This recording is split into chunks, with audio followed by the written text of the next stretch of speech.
I spent 6 years rebuilding my life from zero, scraping by on 2 jobs just to land an interview that could finally pull me out of survival mode.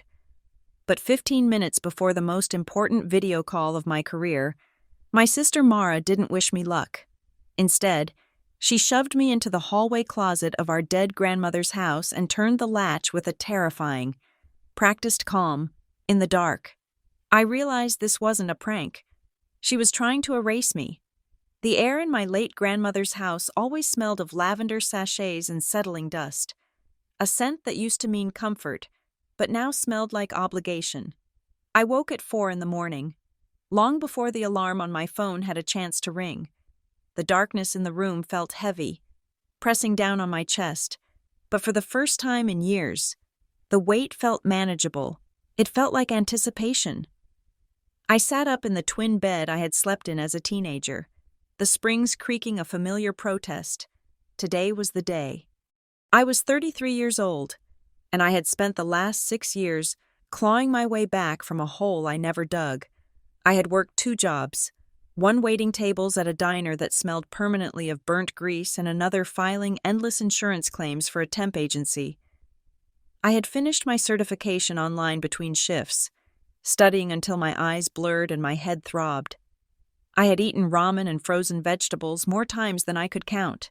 I had sacrificed my social life, my sleep, and my pride, and it had all led to this. Today was the final round panel interview for the Director of Operations role at Northline Health Solutions. It was not just a job, it was a lifeline. The salary alone was more than I had made in the last 3 years combined. It meant health insurance. It meant a 401k. It meant I could finally stop checking my bank account balance before buying a gallon of milk. It meant I could leave this town, leave the memories of the family implosion that had scattered us like shrapnel, and finally build something that was mine. I swung my legs out of bed and walked to the small vanity mirror in the corner. I hardly recognized the woman staring back. My face was pale, shadowed by lack of sleep, but my eyes were sharp. I began to rehearse, whispering to my reflection so I would not wake my sister sleeping down the hall. "My greatest strength is my ability to adapt," I whispered. "I thrive in high-pressure environments because I focus on the solution, not the noise." I repeated it, again and again.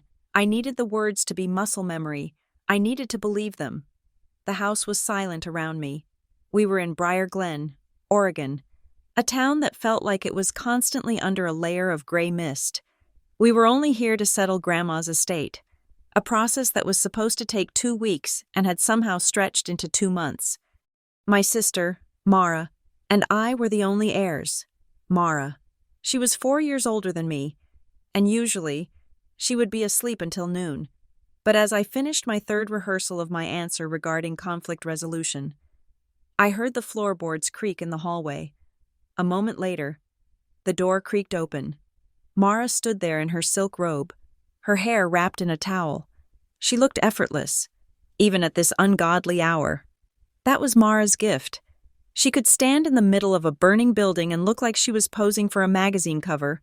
"You are up early," she said, her voice raspy with sleep.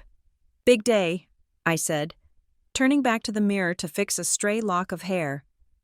I wanted to keep the conversation light. I did not want to engage.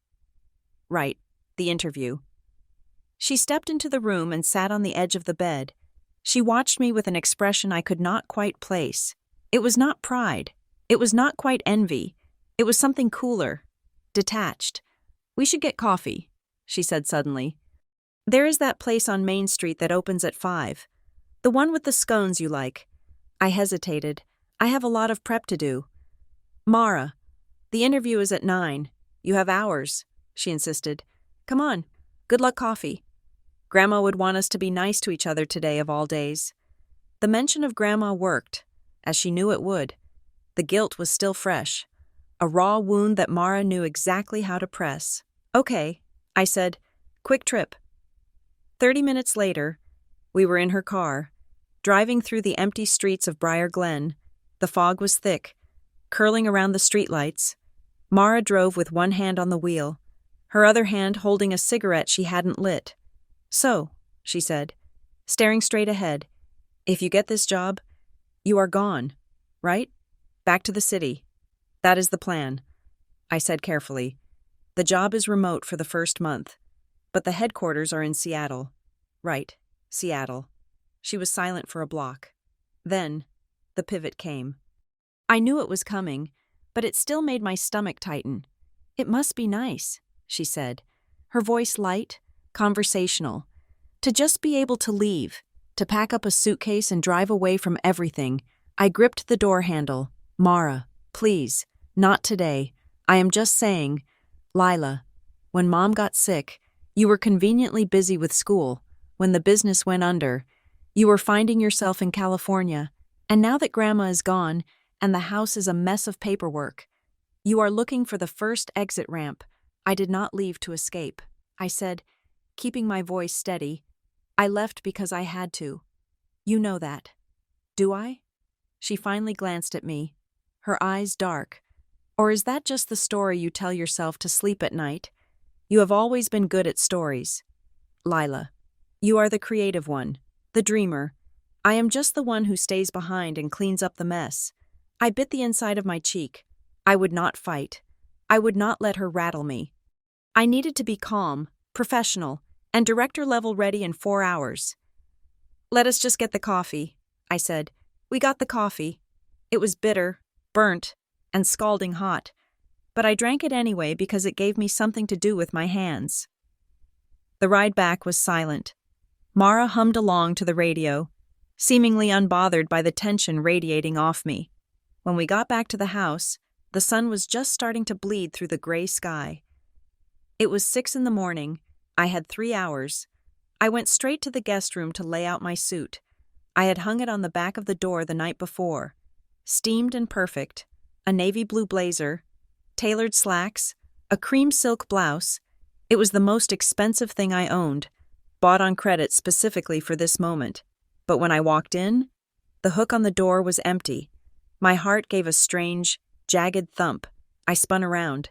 The suit bag was lying on the chair in the corner, crumpled under a pile of towels.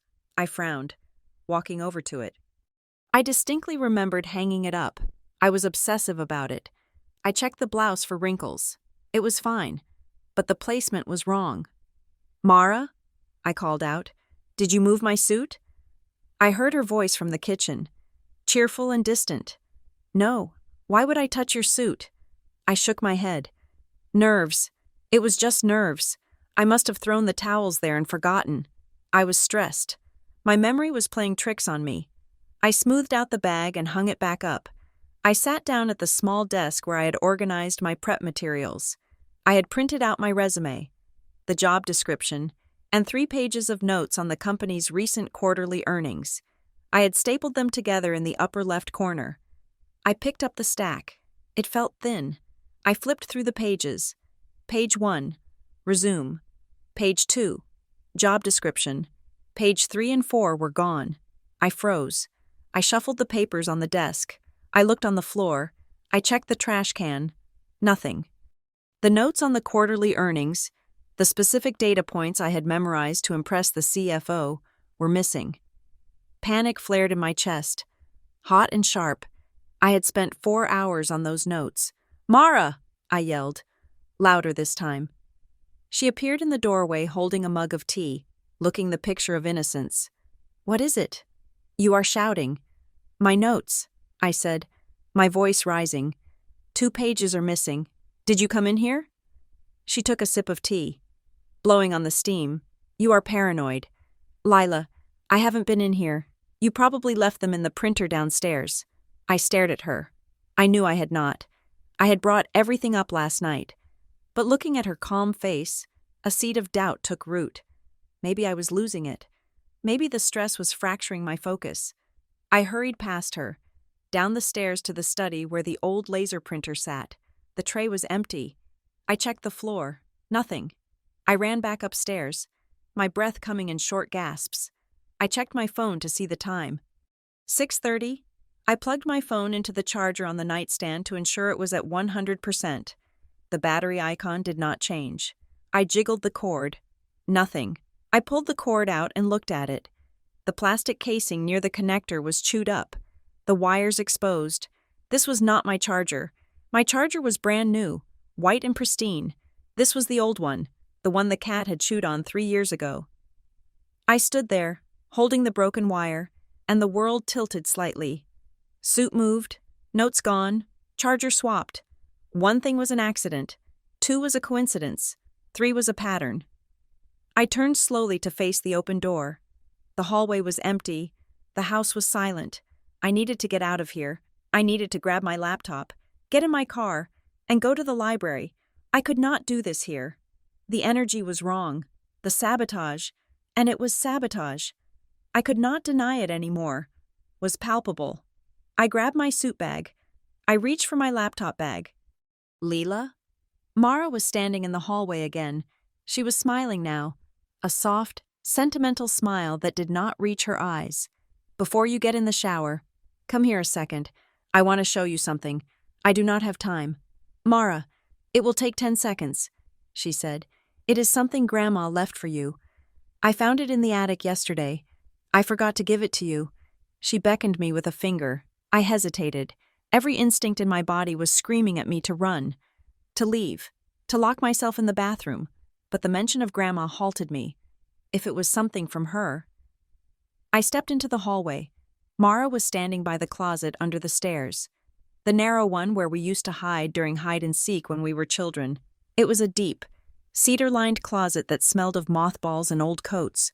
Where is it? I asked, stopping 3 feet away from her. In there, she said, pointing to the open door. On the top shelf, the red box. I peered into the gloom. The bulb in the closet had burnt out a decade ago. It was just a cavern of shadows. I do not see a box, I said. You have to step in. It is way back. I took a step forward. I leaned in, squinting. That was when I felt her hands on my back. It was not a shove of anger. It was not violent or frantic. It was a firm, calculated push, delivered with the mechanical efficiency of someone closing a drawer. I stumbled forward, my feet tangling in the hem of a long wool coat that had fallen to the floor. I pitched into the darkness, my hands flying out to catch myself against the back wall. "Hey!" I shouted, spinning around. The door slammed shut. The sound was absolute. A heavy thud, followed immediately by the metallic rasp of the latch sliding home. "Mara!" I screamed, lunging for the door. I grabbed the brass knob and twisted. It rattled loosely in my hand. Locked. "Open the door!" "This is not funny." Silence. I pressed my ear against the wood. I could hear her breathing on the other side. She was just standing there. "Mara," I said, my voice trembling. "I have the interview. Open the door right now." I heard footsteps, slow, deliberate footsteps walking away on the hardwood floor. "Mara!" I pounded on the door with my fist. The sound was muffled by the coats hanging around me. "Mara, come back!" I heard the front door open, then the heavy clunk of the deadbolt sliding into place, then the door closing. She had left the house. The realization hit me like a physical blow to the stomach. I staggered back, tripping over a vacuum cleaner hose. I collapsed onto the floor of the closet, the darkness pressing in on me like water. Panic, cold and sharp, clawed at my throat. The space was tiny, maybe 3 feet by 4 feet. The air was stale and hot. Breathe. I told myself, do not spiral. If you spiral, you lose. I sat there for a moment in the dark, hugging my knees. I closed my eyes and tried to force my heart to slow down. 1, 2, 3, 4. She locked me in. She locked me in on purpose. Why? The question was useless. The why did not matter. The only thing that mattered was the time. I fumbled for my phone in my pocket. My fingers brushed empty fabric. I had left my phone on the nightstand next to the broken charger. A scream tore out of my throat. Raw and frustrated, I kicked the door, the wood jarring my heel. I kicked it again, and again. Help! Is anyone there? Help! But I knew no one was there. Grandma's house sat on 2 acres of land, set back from the road behind a thick hedge of arborvitae. The nearest neighbor was 1/4 of a mile away. No one would hear me. I was trapped. I checked my watch. The luminous dial glowed in the dark. 6:45. I had 2 hours and 15 minutes until the interview began. I could not miss it. I simply could not. If I missed this, I was back to zero. I was back to the diner. I was back to being the screw-up sister, the failure, the one Mara could look down on for the rest of our lives. No. I stood up in the cramped space. I felt around the door frame. It was solid oak, built in the 1920s when things were made to last. The latch was on the outside. The hinges were on the inside. The hinges. I ran my fingers down the side of the door. There were 2 hinges, painted over with layers of white gloss. If I could get the pins out. I had nothing. No tools. No keys. I felt around the shelves in the darkness. My hands brushed against cardboard boxes. Old hats. A stack of magazines. I reached higher. A metal rod. A hanger. I grabbed a wire hanger and tried to jam the hook into the top of the hinge pin. The wire bent uselessly. I groaned, throwing it down. Think. I dropped to my knees and felt along the floor. Dust bunnies. A loose coin. A safety pin. Then, my hand brushed against something cold and sharp near the baseboard. It was a shelf bracket. One of the lower shelves had collapsed years ago, and the metal L bracket was still screwed into the wall, but loose. I grabbed it and pulled. It held fast. I braced my foot against the wall and yanked with both hands. The wood was old and dry, with a groan of tearing plaster. The screw gave way. I fell back, clutching the piece of metal. It was about 4 inches long, rusted, with a sharp, flat edge where the paint had chipped away. I scrambled back to the door. I jammed the edge of the bracket into the crack between the door and the frame, right near the latch. I pushed. The wood creaked. I needed leverage. I threw my shoulder against the door while prying with the metal. Nothing. I moved to the hinges. I used the corner of the bracket like a screwdriver, digging it into the head of the top hinge screw. It slipped, gouging my thumb. I swore, sticking my bleeding thumb in my mouth. Focus. I tried again. The paint clogged the screw head. I scraped it away frantically. I fit the bracket in. I turned. It would not budge. Please, I whispered. Please. I put all my weight into it. My wrist screamed in protest. The metal bit into my palm. With a screech of protesting metal, the screw turned a fraction of an inch.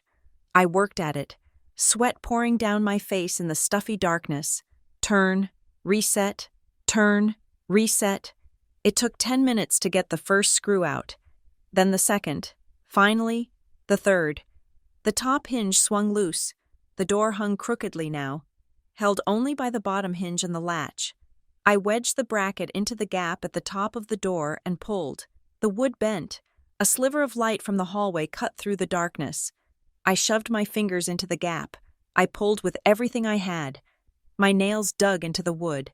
I felt a nail on my index finger tear back to the quick. A sharp, blinding flare of pain. I screamed but didn't let go. I braced my foot against the door frame and heaved. The bottom hinge groaned. The wood around the latch splintered. With a crack that sounded like a gunshot, the door popped open. I fell out into the hallway, landing hard on my hands and knees. The light was blinding. I stayed there for a second, gasping for air, my chest heaving. I looked at my watch. 7:20. I had been in there for nearly 40 minutes. I scrambled up and ran to the guest room. My hands were shaking so badly I could barely turn the doorknob. I burst into the room and went straight to the desk. My laptop bag was gone. I froze, staring at the empty spot on the desk. She took it. She actually took it. I spun around, checking the bed, the closet, under the desk. Gone. My laptop had everything. The video conferencing software, my login credentials, my presentation deck, my resume. She did not just want to delay me. She wanted to erase me.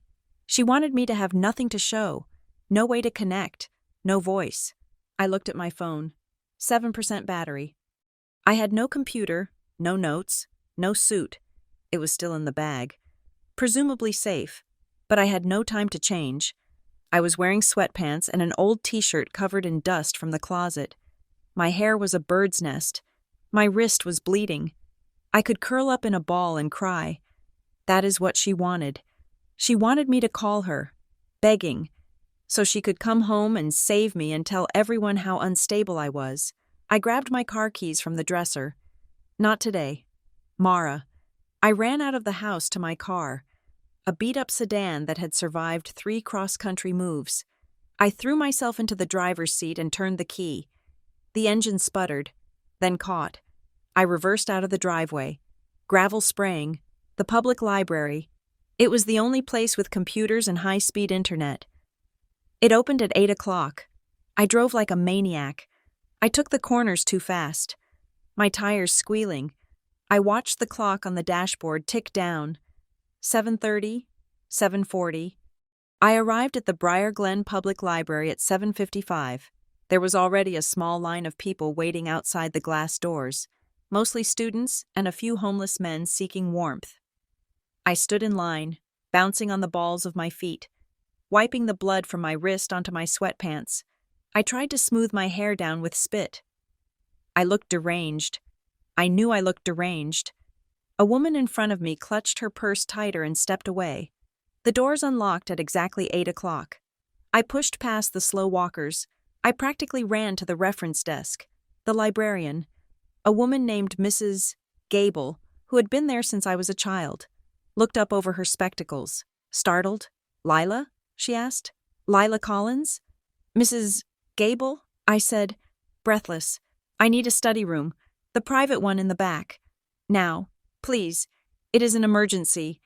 She looked at my disheveled state. The blood on my hand. "Honey, are you okay? Should I call the police?"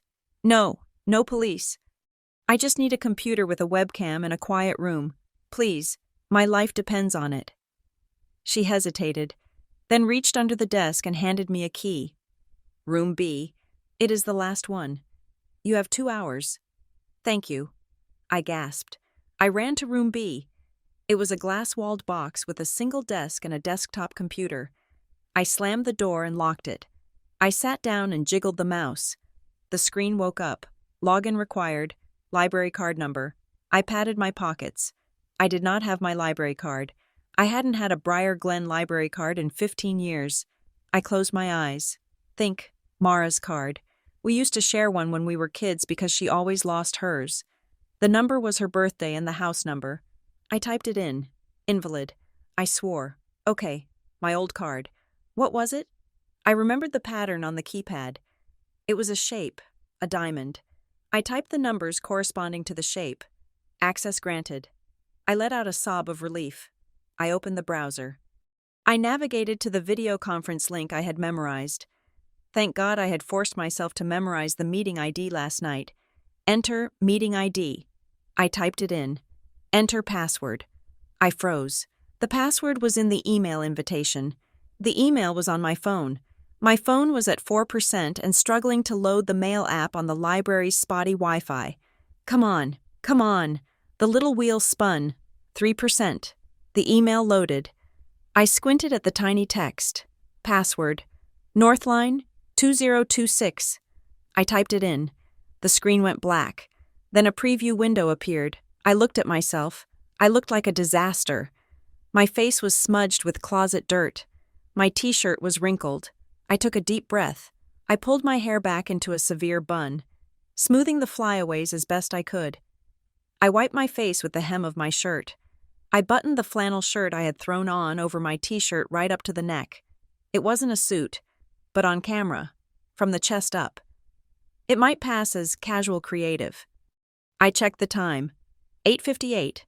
I clicked Join Meeting. The screen changed. A grid of 3 faces appeared. There was Dana Weller, the VP of HR, a woman with sharp glasses and a skeptical mouth. There was Marcus Thorne, the CEO, looking bored.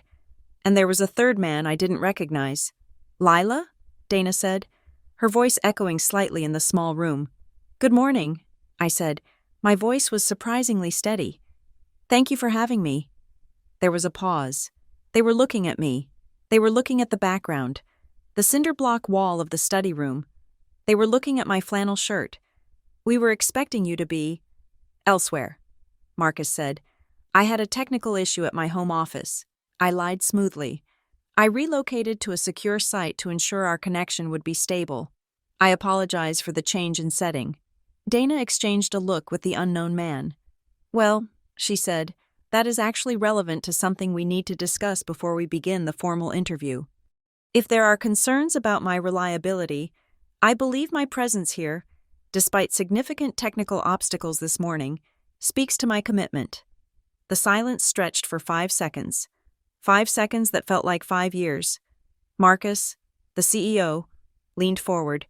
He looked at me, really looked at me, for the first time. Fair enough, he said. Let us see what you have got. I exhaled slowly through my nose. I kept my bleeding hand under the table, and I began to speak. The video call ended with a soft electronic chime that sounded final. The screen went black, reflecting my own face back at me, pale, wide-eyed, with a smear of closet dust still streaked across my collarbone.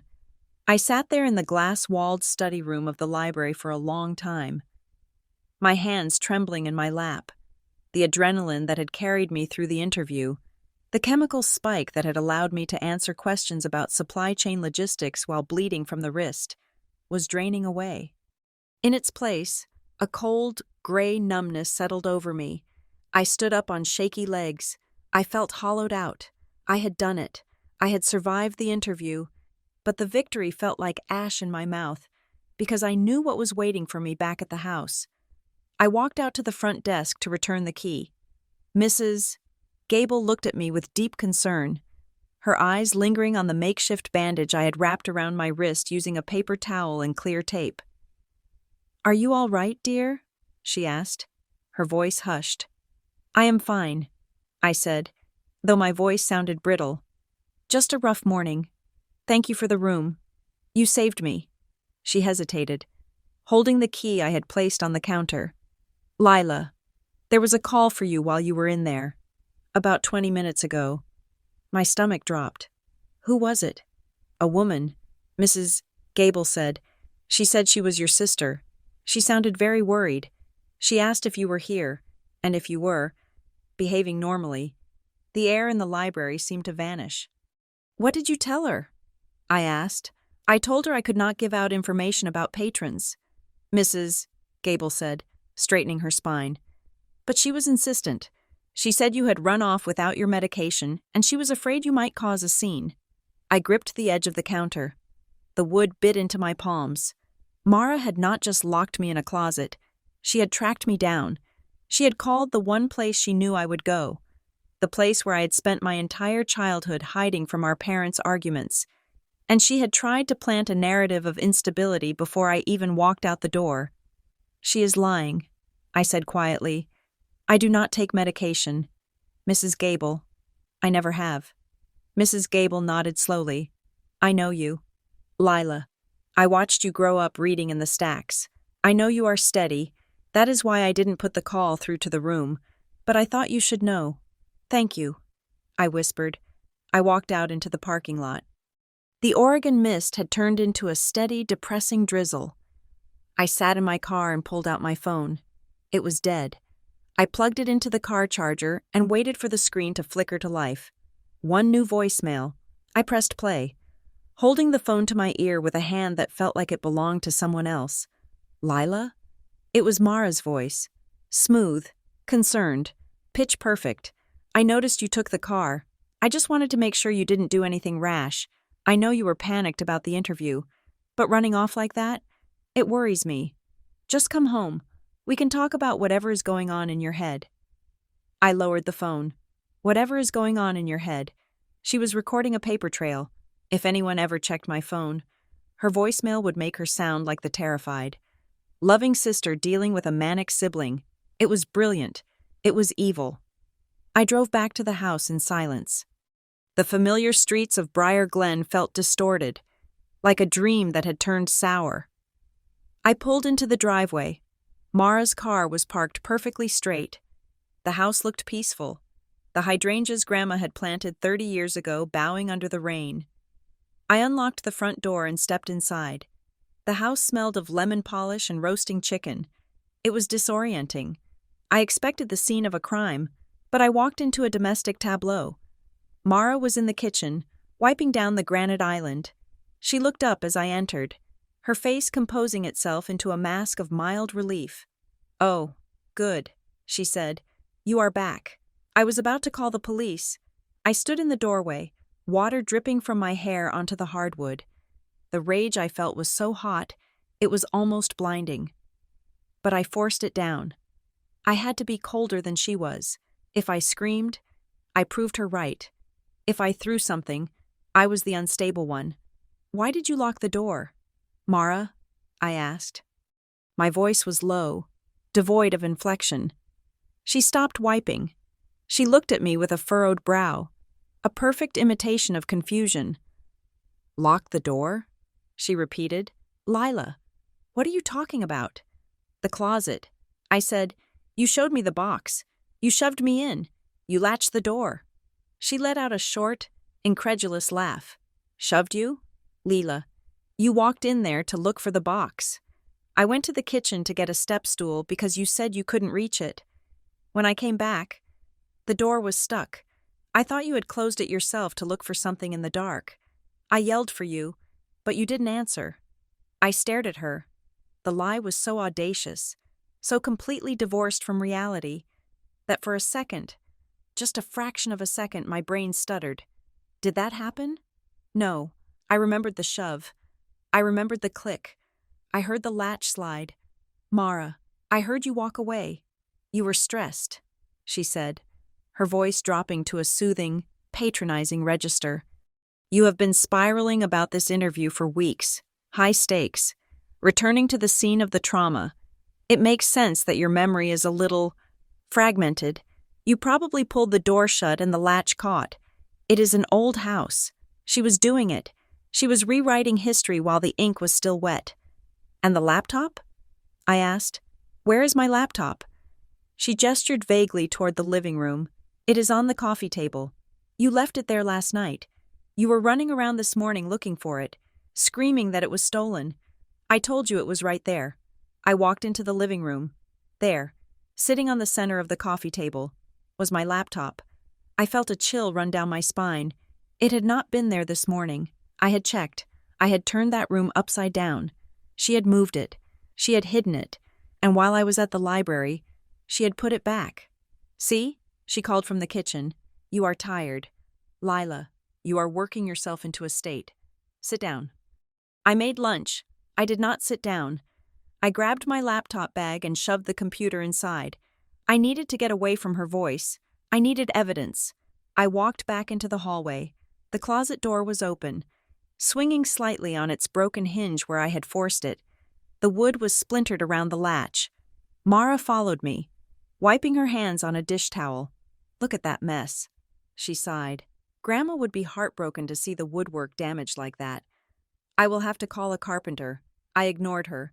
I stepped closer to the door. I looked at the latch mechanism. It was a simple slide bolt, old brass covered in decades of patina, but something caught the light. I leaned in. The metal of the bolt was glistening. I reached out and touched it. My finger came away slick with a clear, viscous fluid. I brought it to my nose. It didn't smell like old metal or dust. It smelled sharp and chemical. It smelled like fresh machine oil. I turned to Mara, holding up my glistening finger. "The latch is oiled," I said. She didn't blink. "So, Dad used to oil everything. Dad died 10 years ago. Mara, this oil is wet. It is fresh. You oiled the latch so it would slide silent and fast. You planned this." Her expression didn't change, but her eyes went flat. A shark swimming in shallow water. "You are being hysterical," she said. "I am being observant," I countered. "There is a difference." I turned away from her and walked into the kitchen. I needed a trash bag for my clothes. I was leaving. I was going to a hotel. I didn't care about the money anymore. I couldn't sleep under the same roof as her. I opened the cabinet under the sink to grab a trash bag. The bin was full. Mara had been cleaning, right on top, sitting on a pile of coffee grounds and eggshells. Was a handful of shredded paper. It wasn't cross-shredded like a machine would do. It was torn by hand. Long, jagged strips. I shouldn't have looked. I should have just grabbed the bag and left. But the paranoia was a living thing in my chest now, demanding to be fed. I saw a flash of blue ink on one of the strips. It looked like my signature. I reached into the bin. Lila, that is disgusting, Mara snapped, stepping forward.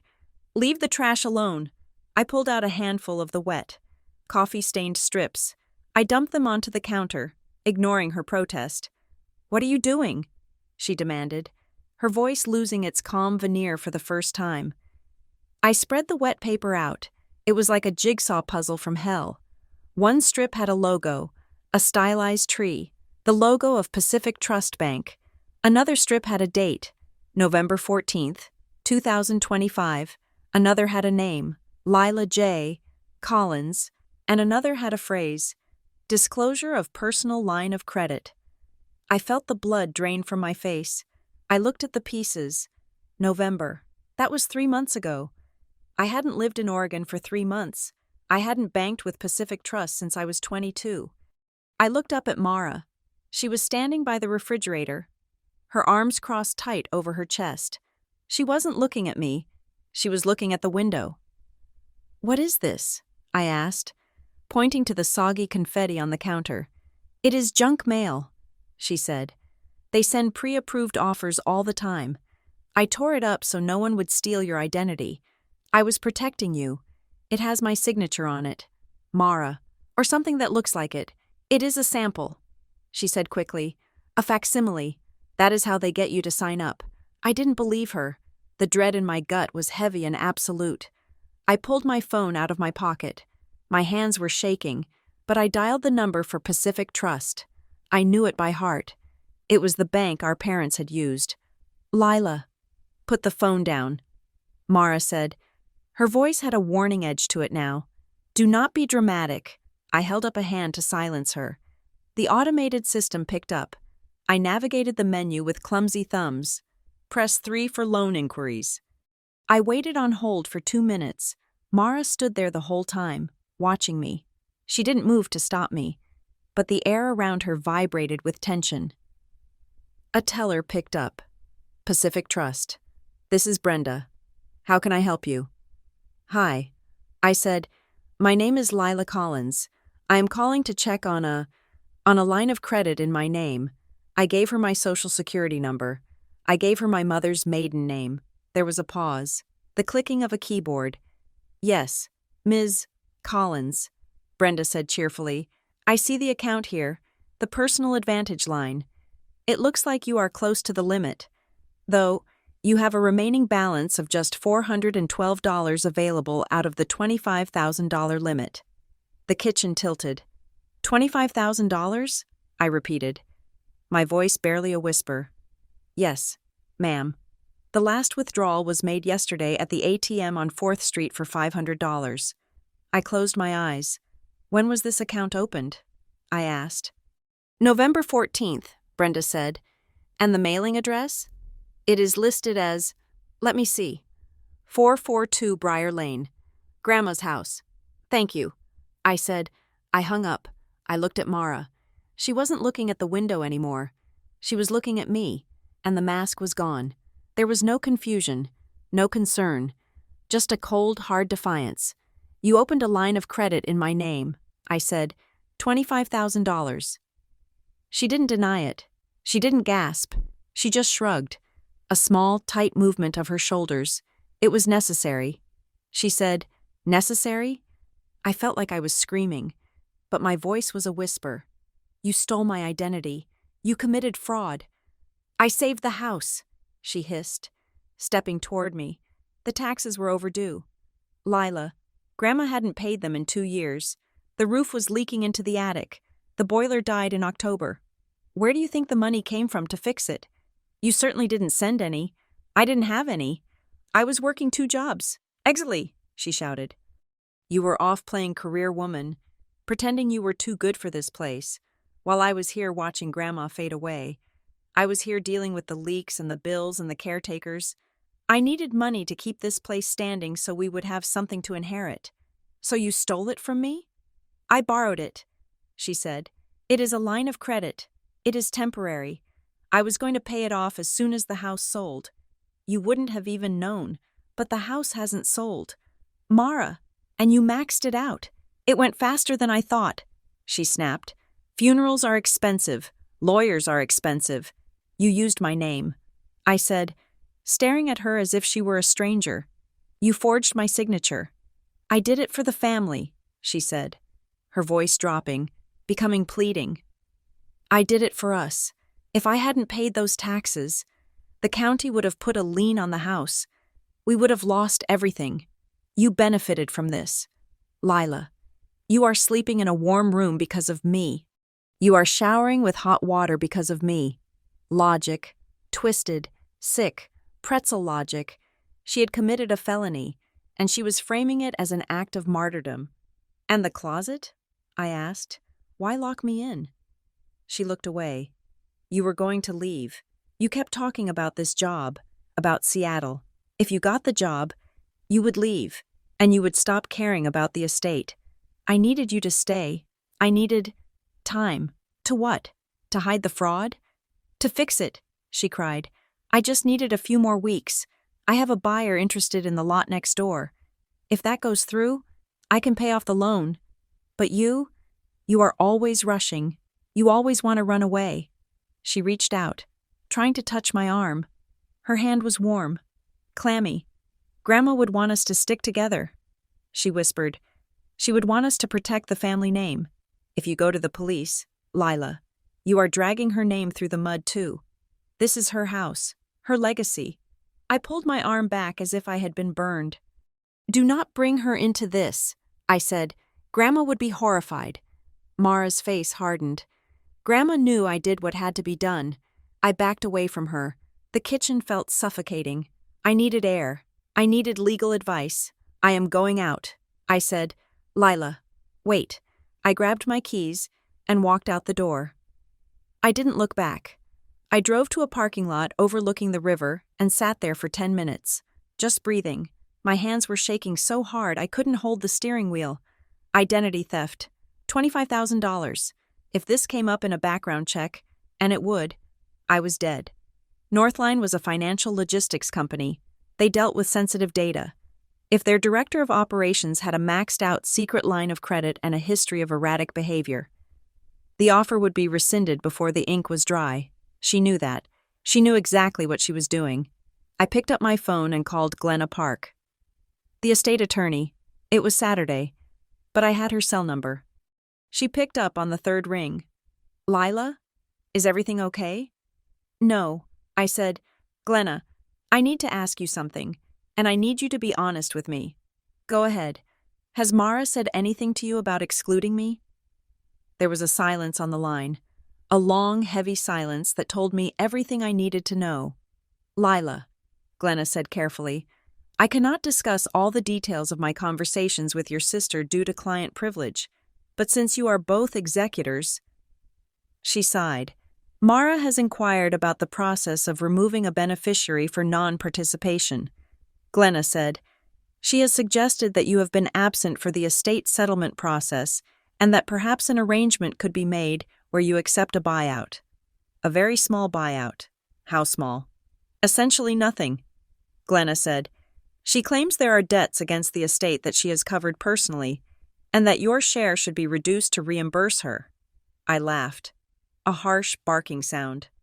She was charging me for the money she stole from me. Glenna, listen to me. I said, do not sign anything. Do not let her transfer a single cent. I will explain later. But there are complications. Lila, what is going on? Just freeze it. Glenna, please. I hung up.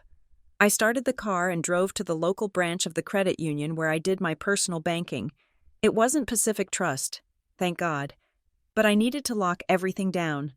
I sat in the plastic chair across from a loan officer who looked too young to be handling my crumbling life. I need to freeze my credit, I said, with all 3 bureaus, Experian, TransUnion, Equifax. Now. She typed for a while. Is there a specific reason? Ms. Collins? Identity theft. I said, family fraud. She looked up, her eyes widening. She didn't ask any more questions. She just typed faster. We put a fraud alert on my file. We set up a pin that only I knew. It felt like locking the barn door after the horse had already been stolen, sold, and turned into glue. But it was something. Action was better than paralysis. I walked out of the bank feeling slightly lighter, but the dread was still there. A stone in my stomach. I had to go back to the house. All my things were there. My suit, my laptop, the shredded paper. I needed to get that paper out of the trash. It was evidence. I drove back. The sky was darkening now. The day had dissolved into a gray twilight. When I entered the house, it was quiet.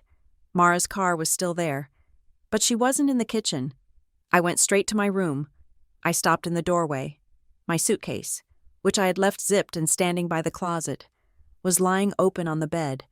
My clothes were folded, neatly, too neatly.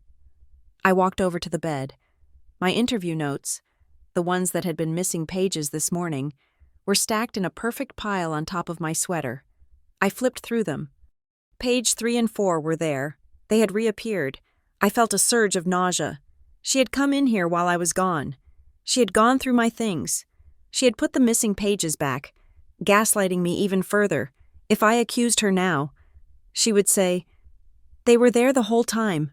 Lila, you just missed them." She was searching for something. Maybe she was looking for what else I knew. Maybe she was looking for the thumb drive I used for backups. I packed my bag.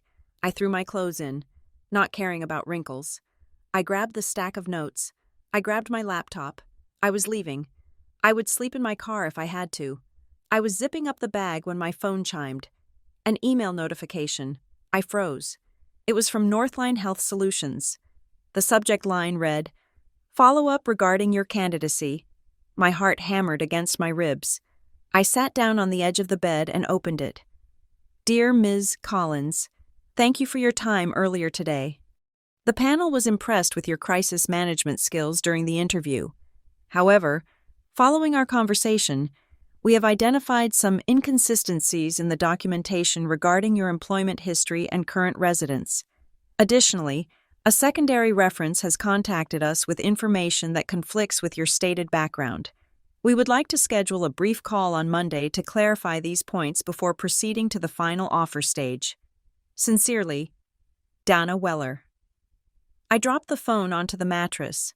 A secondary reference. I hadn't given them a secondary reference yet. They only had my primary references. Someone else had called them. Someone had reached out to them proactively. Mara. She wasn't done. She realized locking me in the closet hadn't worked. She realized I had escaped. So she had moved to the next phase. She was calling them, pretending to be a former employer, or a landlord, or a concerned neighbor. She was feeding them poison, drop by drop. I looked at the doorway. The hallway was dark. I could hear the faint sound of the television downstairs. I wasn't just fighting for a job anymore. I was fighting a war on two fronts.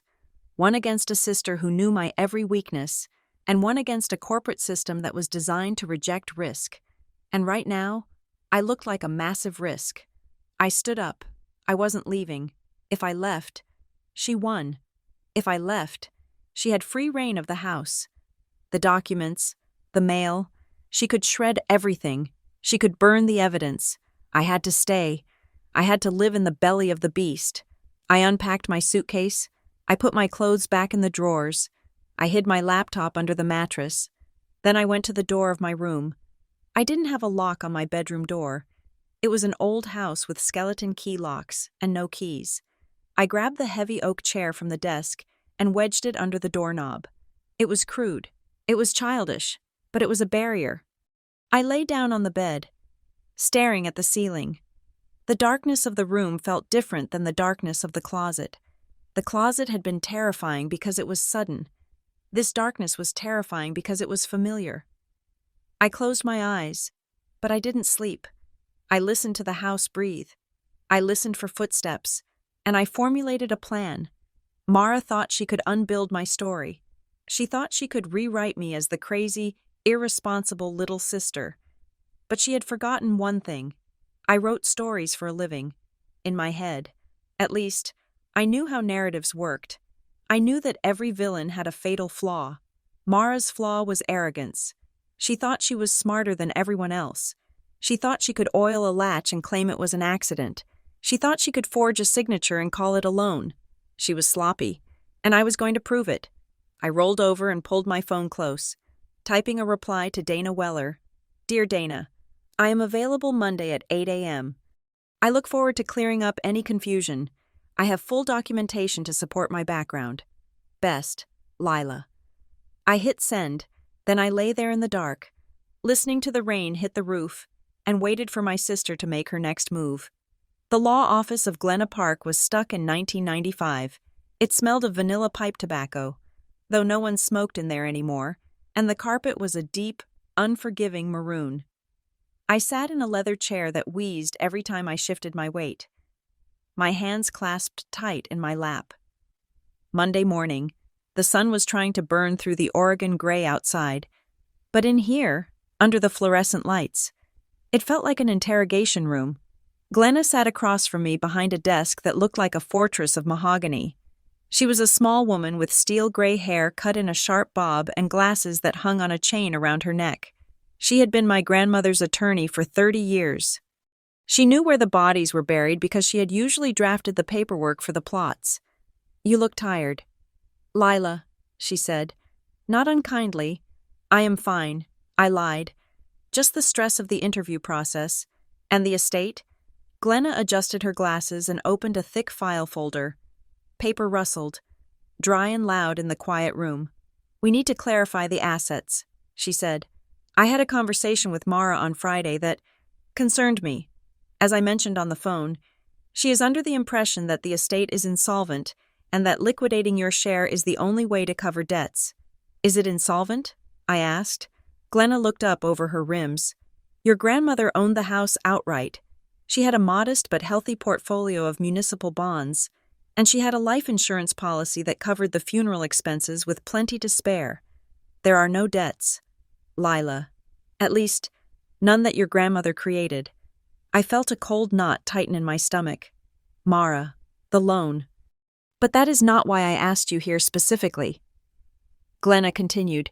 She pulled a single sheet of paper from the file. In reviewing the monthly automated payments from your grandmother's checking account, I found a recurring charge that goes back 22 years. It is for a rental at Briar Glen Self-Storage. A storage unit? I frowned. Grandma threw nothing away, but she kept everything in the attic or the basement. We have been cleaning the house for 2 months. We have not found a key to a unit. Glenna nodded. Exactly. It is paid automatically. Unit 412. It is a climate-controlled unit. 10 by 10. That is not cheap. Whatever is in there. Evelyn wanted to keep it safe and dry. She slid the paper across the desk. As co-executor, you have the right to access it, she said. I have called the facility manager and authorized your entry. I stared at the address. It was on the edge of town, near the old lumber yard. Does Mara know about this? I asked. Glenna hesitated. The payment appears on the bank statements Mara has been reviewing. I assume she has seen it, but she has not mentioned it to me. I took the paper. Thank you. Glenna, be careful. Lila, she said softly as I stood up. Families get complicated when money is involved, but I have never seen a file get this complicated this fast. I left the office with the location of Unit 412 burning a hole in my pocket. When I got back to the house, Mara was in the living room. Surrounded by cardboard boxes, she was aggressively taping shut a box of Grandma's porcelain figurines.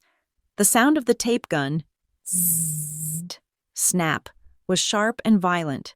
She didn't look up when I walked in. How was the lawyer? She asked.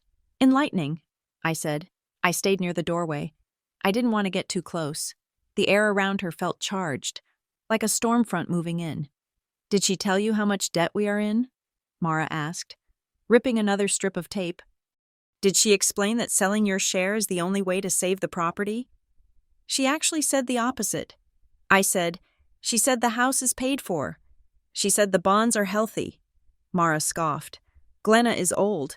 She is looking at outdated ledgers. She doesn't know about the maintenance costs. The roof alone is going to be $30,000. I watched her. She was lying with such ease, such fluidity. It was terrifying.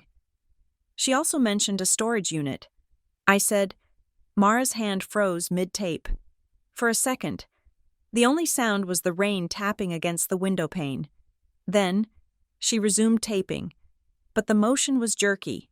Oh, that, she said dismissively. That is just junk. Junk? Old furniture she didn't want to look at. Newspapers, broken lamps. I went there a few months ago to check it out. It is a waste of money. I was going to cancel the lease next week and let them auction the contents. You went there? I asked. Did you have a key? I forced the lock, she said, shrugging. I had to see if there was anything of value. There wasn't, just dust and garbage. Do not waste your time, Lila. I want to see it, I said. Mara turned to look at me then. Her face was tight, her eyes were narrow. Why? She asked. Because I am sentimental. I said, maybe I want a broken lamp. You are being difficult on purpose, she said, her voice rising. You are supposed to be focusing on your job interview, aren't you? Why are you digging around in garbage dumps? I am going. Mara, I am going right now. I saw it then. Fear. It wasn't anger. It wasn't annoyance. It was pure, unadulterated panic that flashed behind her eyes before she clamped down on it. Do what you want, she spat, turning back to the box, but do not come crying to me when you catch a respiratory infection from the mold. I walked out. I didn't have a key. But Glenna had called ahead. Briar Glen's self-storage was a fortress of corrugated metal and concrete, surrounded by a chain-link fence topped with barbed wire. It was sterile and imposing. I parked in front of the office and walked in. The manager was a man named Mr. Henderson, a guy with a thick mustache and a suspicious squint. He looked up from a crossword puzzle as I entered. Can I help you? I am Lila Collins, I said. My attorney. Glenna Park. Called you. About Unit 412. Mr. Henderson's expression shifted. He put his pen down. Ah, the other sister. The other sister? He stood up and walked to a filing cabinet. Yeah, we had a bit of a situation last week. Your sister, Mara, right? What kind of situation? I asked, my heart starting to beat faster. He pulled a file and opened it on the counter. She came in here last Tuesday. Said she needed access to her grandmother's unit. Said she lost the key. She had a letter. He slid a photocopy across the counter. It was a typed letter, dated 10 days ago. To whom it may concern, I, Evelyn Collins, hereby authorize my granddaughter, Mara Collins, to have full access to Unit 412 and to remove any and all contents as she sees fit. At the bottom was a signature, Evelyn Collins. I stared at it. It was shaky. It looked like an old woman's signature, but it wasn't Grandma's. Grandma had a distinctive way of writing her capital E. She made it look like a backward 3. This E was blocky, standard. It is a forgery, I whispered. I figured. Mr.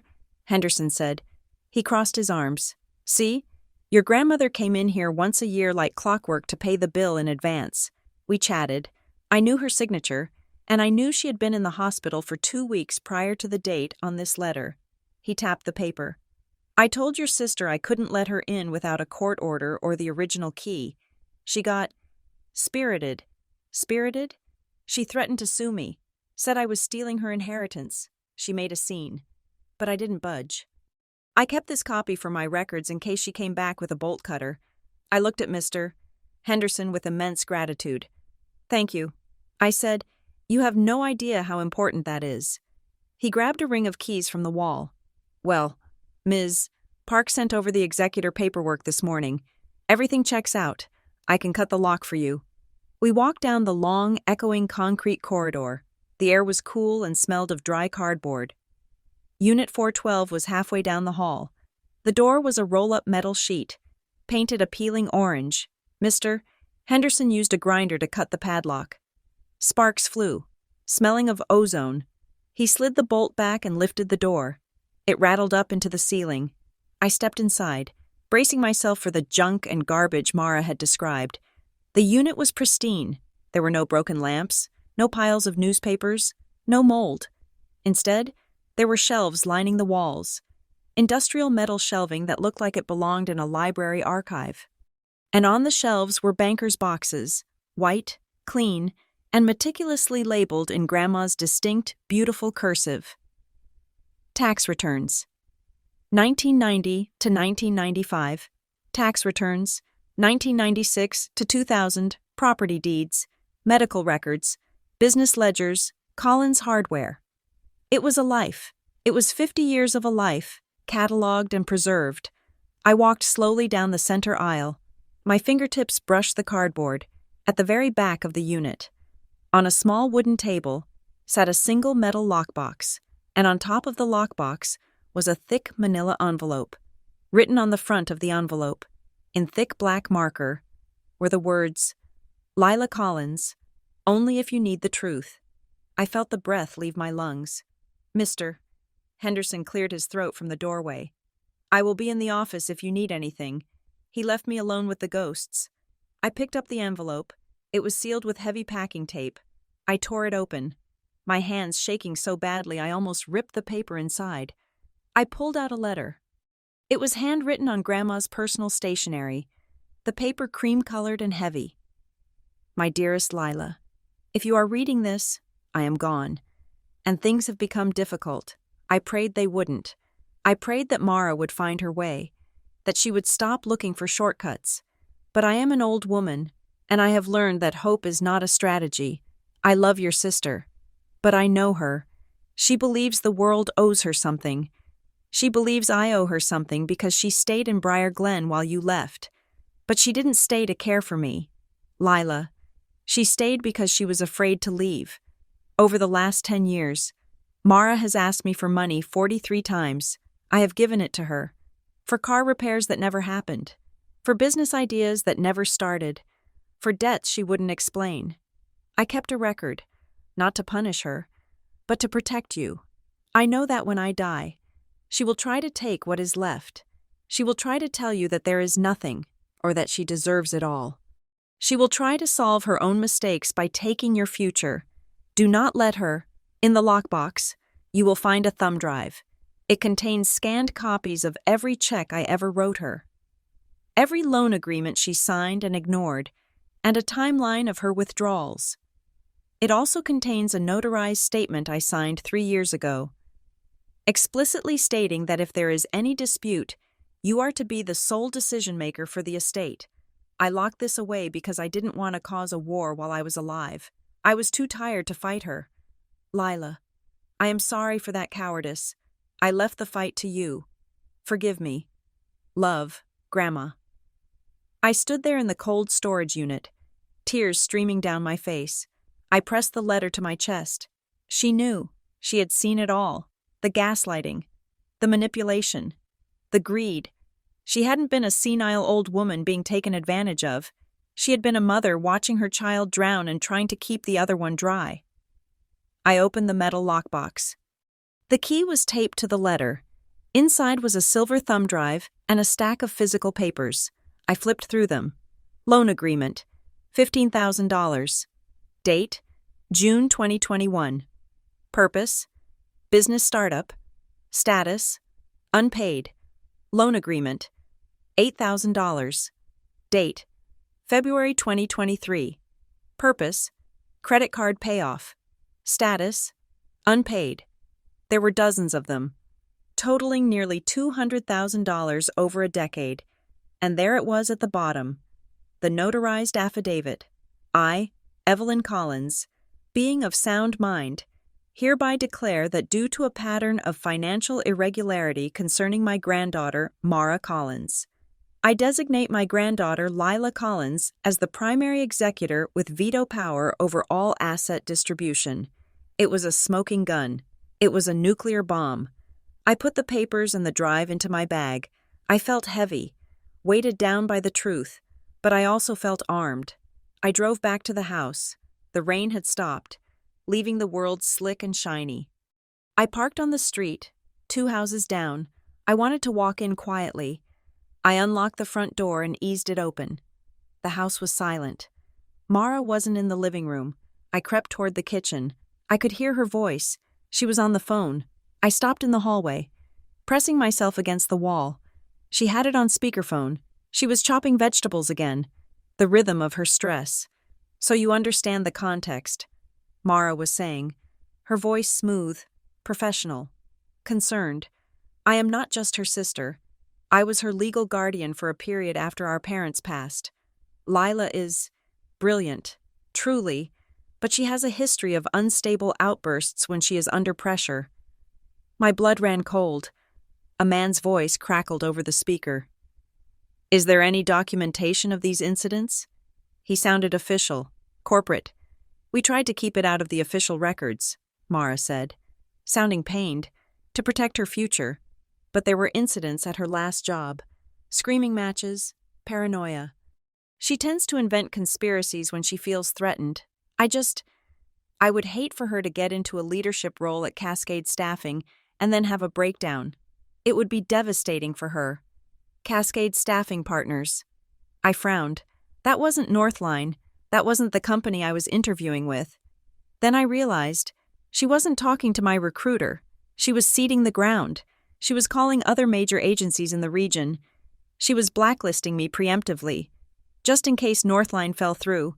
She was burning the earth so I would have nowhere to grow nothing to eat. I pulled my phone from my pocket. My hands were steady now, cold and steady. I opened the voice recorder app. I hit the red button. I held the phone toward the kitchen doorway. "She is currently staying with me," Mara continued.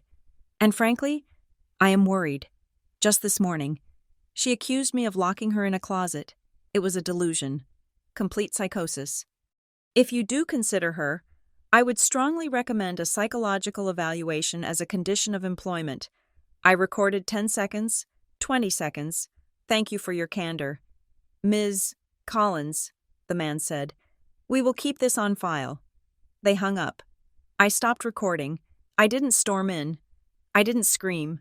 I turned around and walked silently back to the front door. I opened it and closed it loudly, announcing my arrival as if I had just pulled up. "Lila?" Mara called out. I walked into the kitchen. She was washing a knife in the sink. The speakerphone was off. Her face was composed. "Hey," I said. "Did you enjoy the dump?" she asked, not looking at me. "It was dusty." I said, "You were right. Just a bunch of old tax papers." I watched her shoulders relax. A literal drop of 2 inches. "I told you," she said. "Grandma was a hoarder." I went upstairs to my room. I moved the chair from under the doorknob. I sat on my bed and pulled out my laptop. I needed to check one more thing. Paranoia. She had called me paranoid. She had told the recruiter I invented conspiracies. I opened my email client. I went to the security settings.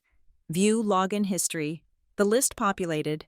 Today, 8:45 a.m., IP, address.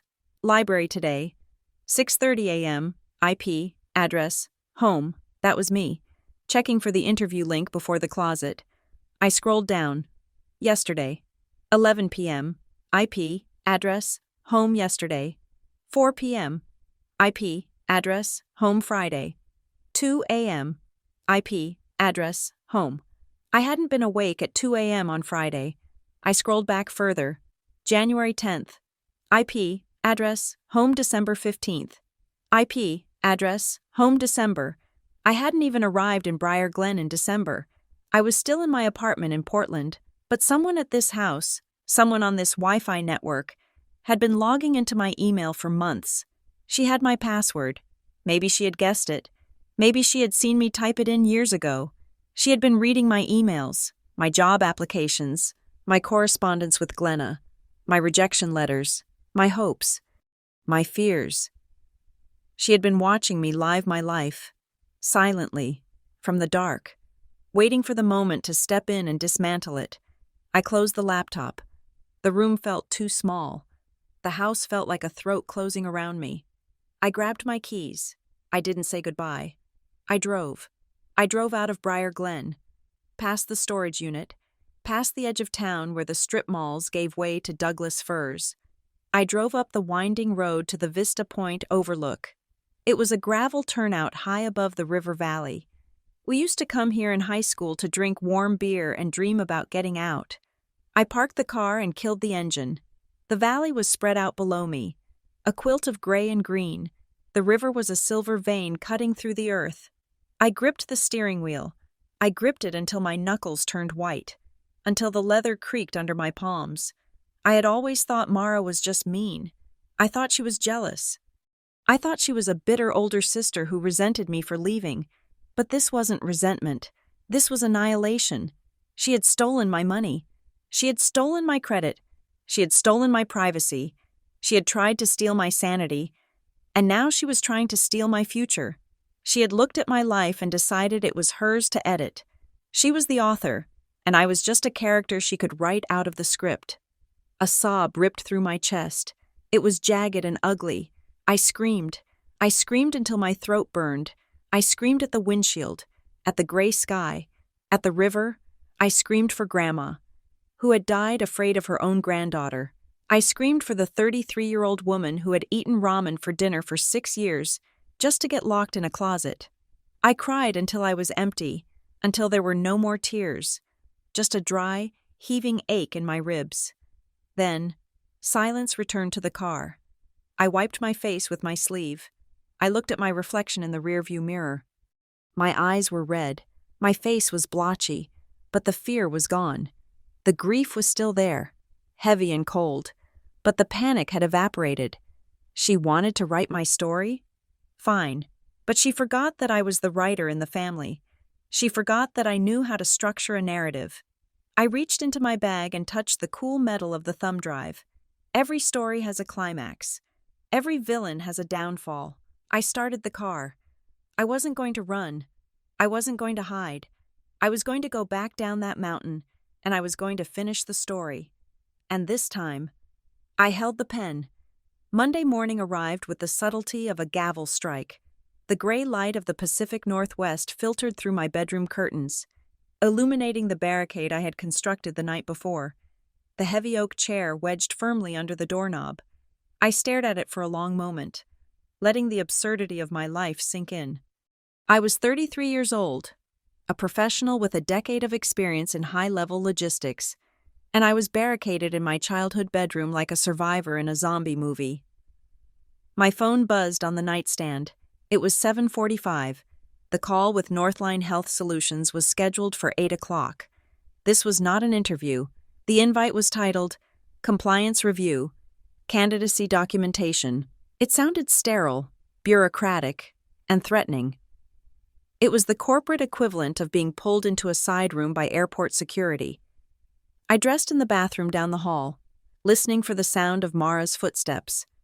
The house was quiet, too quiet. I moved the chair away from the door and set up my laptop on the small desk, angling the camera so that the wall behind me was blank. No personal details, no chaos, just a neutral, beige background that said, I am stable, I am boring, I am safe. At 8 o'clock sharp, I logged in. The screen flickered, and 3 faces appeared. Dana Weller, the VP of HR, looked even more severe than she had on Saturday. Beside her was the hiring manager, Marcus, and a third person I didn't recognize, a woman with a tight bun and a title that read Legal Counsel. Ms. Collins, Dana began without preamble. Thank you for joining us on such short notice. Good morning, I said. My voice was calm, pitched low. I folded my hands on the desk to keep them from shaking. I am happy to clear up any confusion. Dana glanced at a file on her desk. We are in the final stages of our selection process. Lila, typically, this is a formality. However, the nature of the communication we received on Saturday, combined with the unusual circumstances of your interview location, requires us to ask some uncomfortable questions. We need to assess risk. I understand. I said. The woman from legal leaned forward.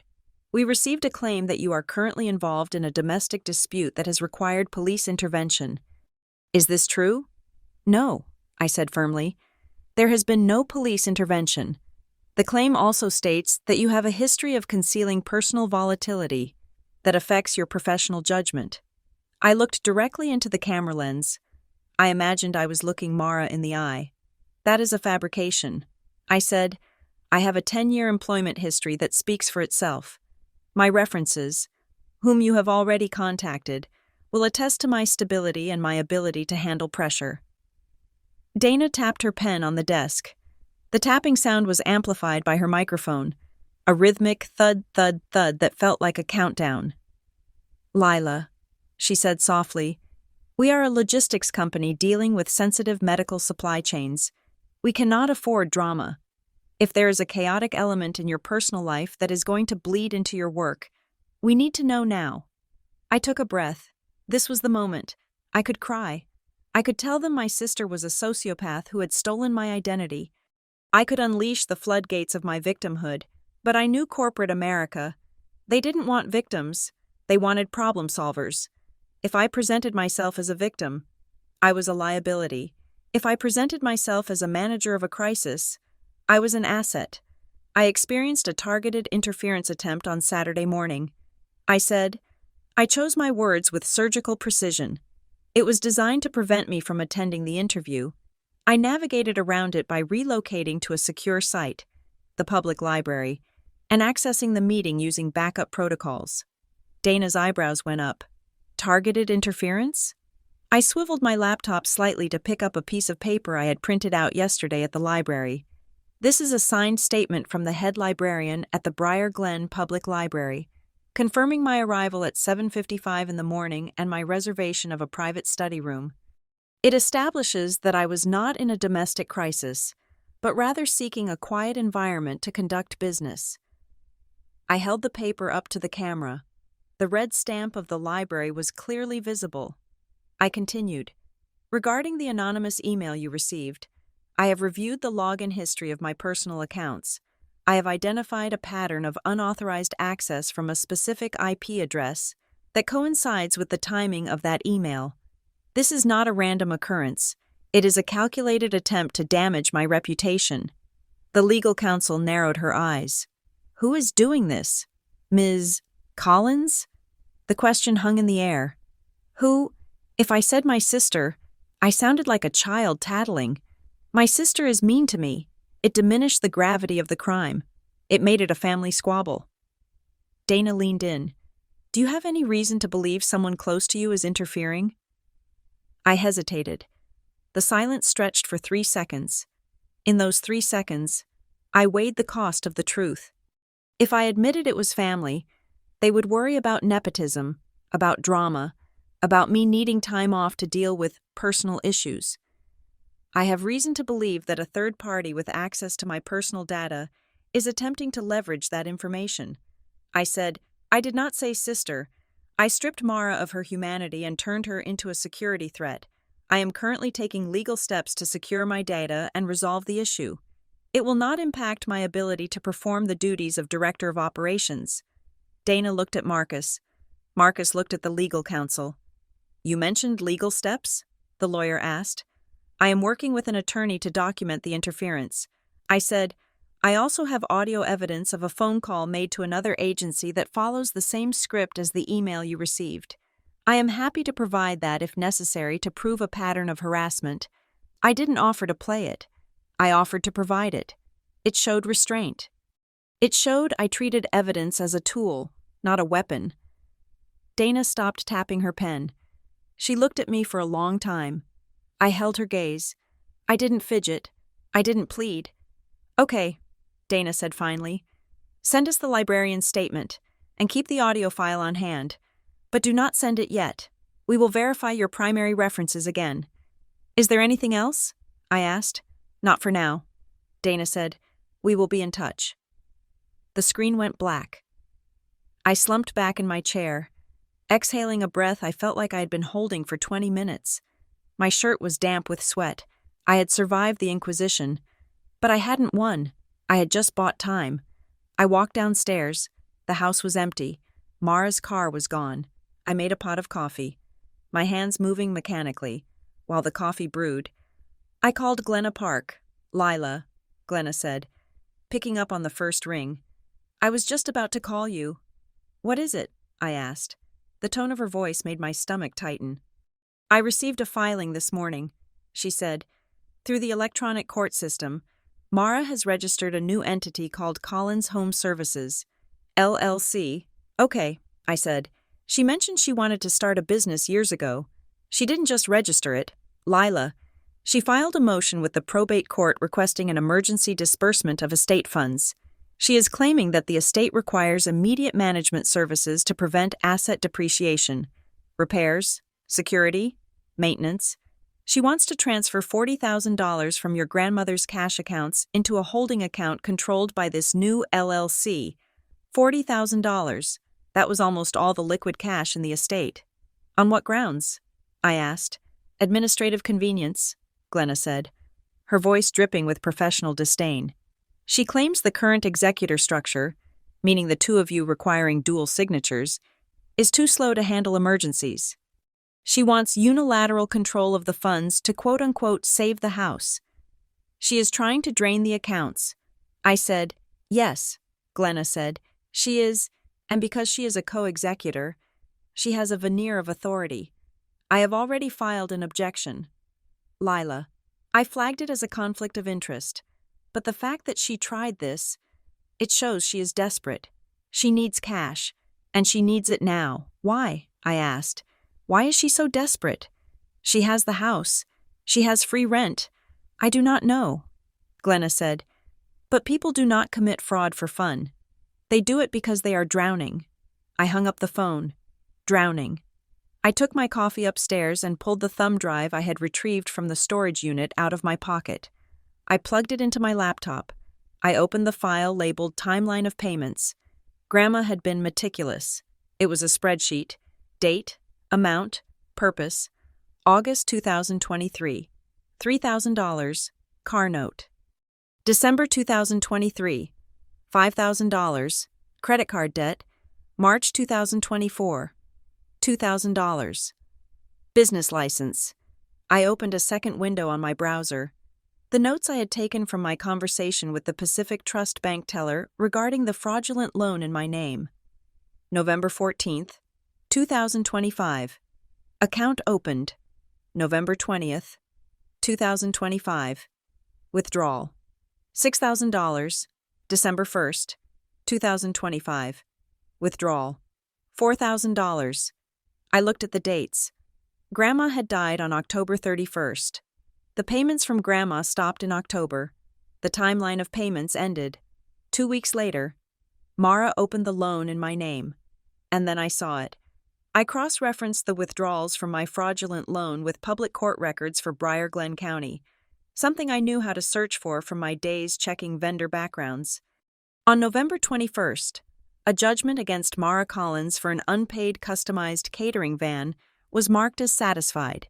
Amount, $6,000. On December 2nd, a collection agency file for Mara Collins regarding unpaid medical bills was marked closed, paid in full. Amount, $4,000. The pieces clicked into place with a sickening thud. Grandma was Mara's piggy bank.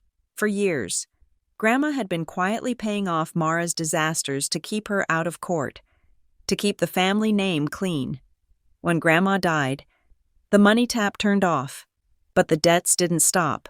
So Mara had found a new source. Me. She wasn't using the loan to fix the roof. She wasn't using it to pay property taxes. She was using my credit score to refinance her own life. She was paying off her old failures with my future, all while painting herself as the martyr who stayed behind to save the family home. It was a Ponzi scheme of emotion and finance. I heard the front door open downstairs. Mara was home. I closed the laptop. I felt a cold clarity settle over me. I wasn't afraid of her anymore. I was disgusted. I walked downstairs. Mara was in the kitchen, unpacking groceries. She was humming. It was a cheerful, light melody. She took a carton of eggs out of a bag and placed them in the fridge. She looked up as I entered. "Oh, hi," she said. "I didn't know you were here. I thought you might have gone back to that library." She smiled. It was the smile of someone who thought they were winning. I stood by the island, watching her. "I had a call with Northline this morning." I said. She paused, a carton of milk in her hand. "Oh? How did that go?" "They asked about the email." I said, "The one you sent. Mara didn't flinch. She placed the milk in the fridge and closed the door. I told you, Lila. I don't know what you are talking about. You really should stop obsessing over conspiracies. It is not healthy. I watched her move to the pantry. She was so confident. She thought she was untouchable because she knew where all the skeletons were buried. She thought she was the author of this story. Why did you oil the latch? I asked. It was the same question I had asked myself 100 times, but this time, I asked it with the weight of the evidence in my pocket. Mara stopped.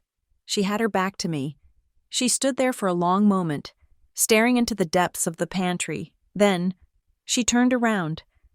The mask was gone. The concern, the sisterly worry, the gaslighting confusion. It all vanished. In its place was something raw and sharp. She leaned against the counter, crossing her arms over her chest. She looked me up and down, a faint, chilling smile playing on her lips. Because you always squeak when you panic, she said. The words hit me like a splash of ice water. It was so intimate, so specific. It referenced a childhood of fear, the way my voice would go high and tight when our father yelled, the way I would whimper when I was trapped. She knew my frequency. She knew exactly what sound I made when I was breaking. She had oiled the latch, not just to make it silent, but to ensure the trap was perfect, to ensure that when the moment came, the only sound in that hallway would be my own fear. It worked, didn't it? She asked softly. You squeaked. You banged on the door. You proved me right. Proved you right about what? I asked. That you are weak, she said. Her voice was devoid of anger now. It was just stating facts. That you break under pressure. That you are not the big, successful director of operations you pretend to be. You are just a scared little girl hiding in a closet. I stared at her. Is that what this is about? You want to prove I am weak? No, she said. I want to prove that you do not deserve it. Deserve what? The job? The escape, she said. The word was heavy. She pushed off the counter and walked toward me. She stopped 2 feet away. I could smell her perfume. It was vanilla, cloying and sweet. You left, Lila, she said. Mom died, and you left for college 3 months later. You didn't look back. You didn't come home for weekends. You didn't help me clean out her room. You just vanished. You went to find yourself. I was 18. Mara, I went to school. You abandoned us, she corrected. You abandoned me with Dad. And then when Dad died, you were magically busy with your internship. You came for the funeral and left the next morning. I had to work. I said, I was trying to build a career. Exactly, she spat. You were building your life. You were climbing the ladder. While I was here, stuck in this house, dealing with the leaks and the taxes and the doctors and the decline, I absorbed all the misery of this family so you could go be shiny and successful in the city. She poked me in the chest, a hard, sharp jab. You think you are better than me because you have a resume, she said. You think you earned that life, but you didn't earn it. Lila, you stole it. You stole the time and the freedom that belonged to me. I paid for your freedom with my life. So you are taking it back? I asked quietly. By stealing my identity? By ruining my career? I am balancing the ledger, she said. It wasn't envy. It was a moral verdict, in her mind. She wasn't a thief. She was a repo man. She believed my success was a stolen good, taken from the collective family pot, and she was simply repossessing it. She walked back to the counter and picked up an apple. She polished it on her shirt. You should withdraw from the Northline process, she said casually, as if suggesting a movie recommendation. They are going to find out about the loan anyway, and the instability. Save yourself the embarrassment. I looked at her. She took a bite of the apple. Crunch, you are wrong, Mara, I said. She chewed, raising an eyebrow. About what? I didn't steal my life. I said, I built it, and you didn't stay because you were noble. You stayed because you were scared. You stayed because Grandma paid your bills. Her chewing slowed. I know about the payments. Mara, I said, I found the records. She froze. Where? She whispered. Grandma didn't throw anything away. I said, She kept receipts. Mara's face went white, then red. You went to the storage unit, she hissed. I didn't answer. I didn't have to. She slammed the apple down on the counter. It rolled off and hit the floor with a dull thud. You have no right, she screamed. That is my property. You broke into my unit. It is the estate's unit, I said calmly, and I am the executor. Co-executor, she shouted. Not for long, I thought, but I didn't say it. I walked out of the kitchen. You are going to regret this. Lila, she screamed after me. You think you can outsmart me? This is my house. You are a guest here. I went to my room and barricaded the door again. My hands were shaking, but not from fear, from adrenaline.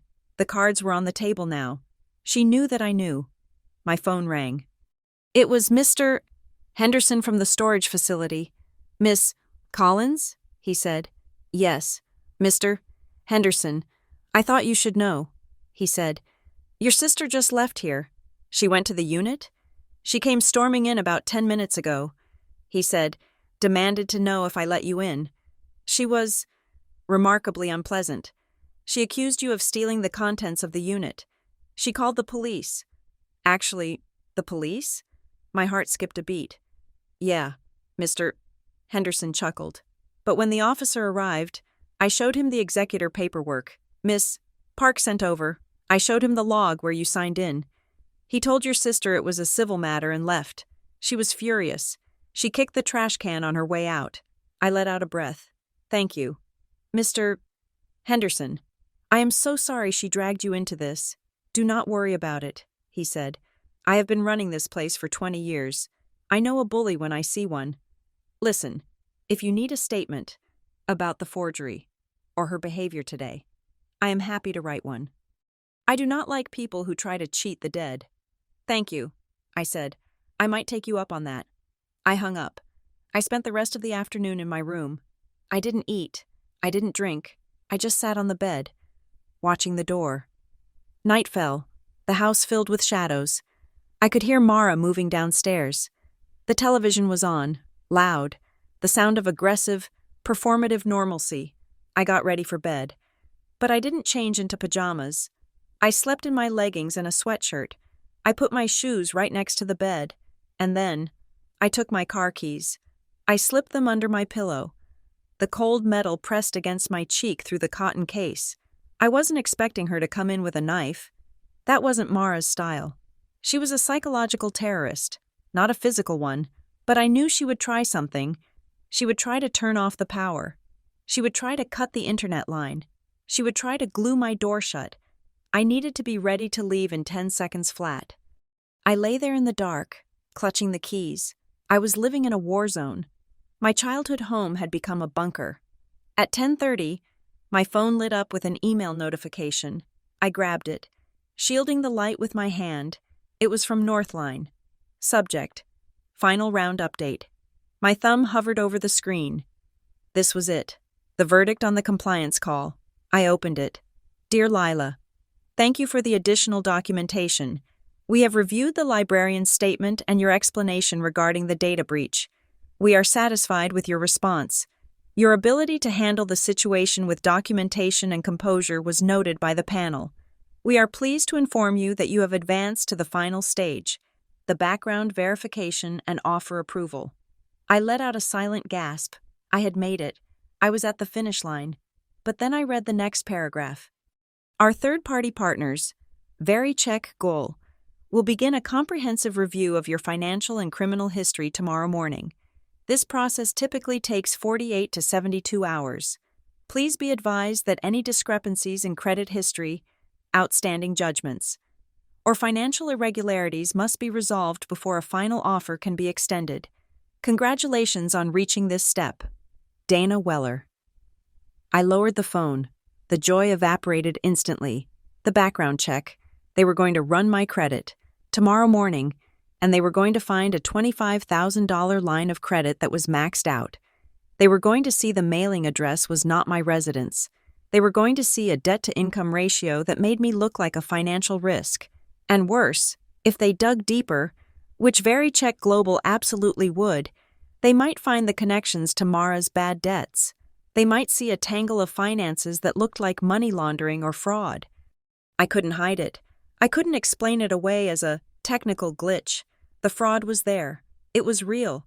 And in 48 hours, it was going to detonate my career. I lay back on the pillow, feeling the keys dig into my neck. Mara had said she could unbuild my story. She was right. The story was unbuilding itself. Unless I could prove, legally, undeniably, and immediately, that the debt wasn't mine. I had the thumb drive, I had the letter from Grandma, I had the shredded paper, but I needed to put it all together, and I needed to do it before Vericheck Global hit print on their report. I closed my eyes, the house creaked, downstairs, the television turned off, silence, the squeak of a floorboard in the hallway. I gripped the keys. The game wasn't over. It was just entering the final round, and I was done playing defense. I sat in the front seat of my car, parked in the furthest corner of the grocery store parking lot, pressing my phone against my ear until the cartilage ached. The rain had started again, a relentless Oregon drizzle that blurred the world outside the windshield into streaks of gray and green. Inside the car, the air was stale, smelling of old coffee and anxiety. I was on hold with the fraud department of the credit reporting agency. I had been on hold for 45 minutes, every 30 seconds. A recorded voice thanked me for my patience. I had no patience left. I had only terror. Finally, a human voice broke through the hold music. "This is Agent Miller, badge number 492. How can I assist you today?" "My name is Lila Collins," I said, my voice sounding thin and reedy in the small space. "I need to file a formal report of identity theft.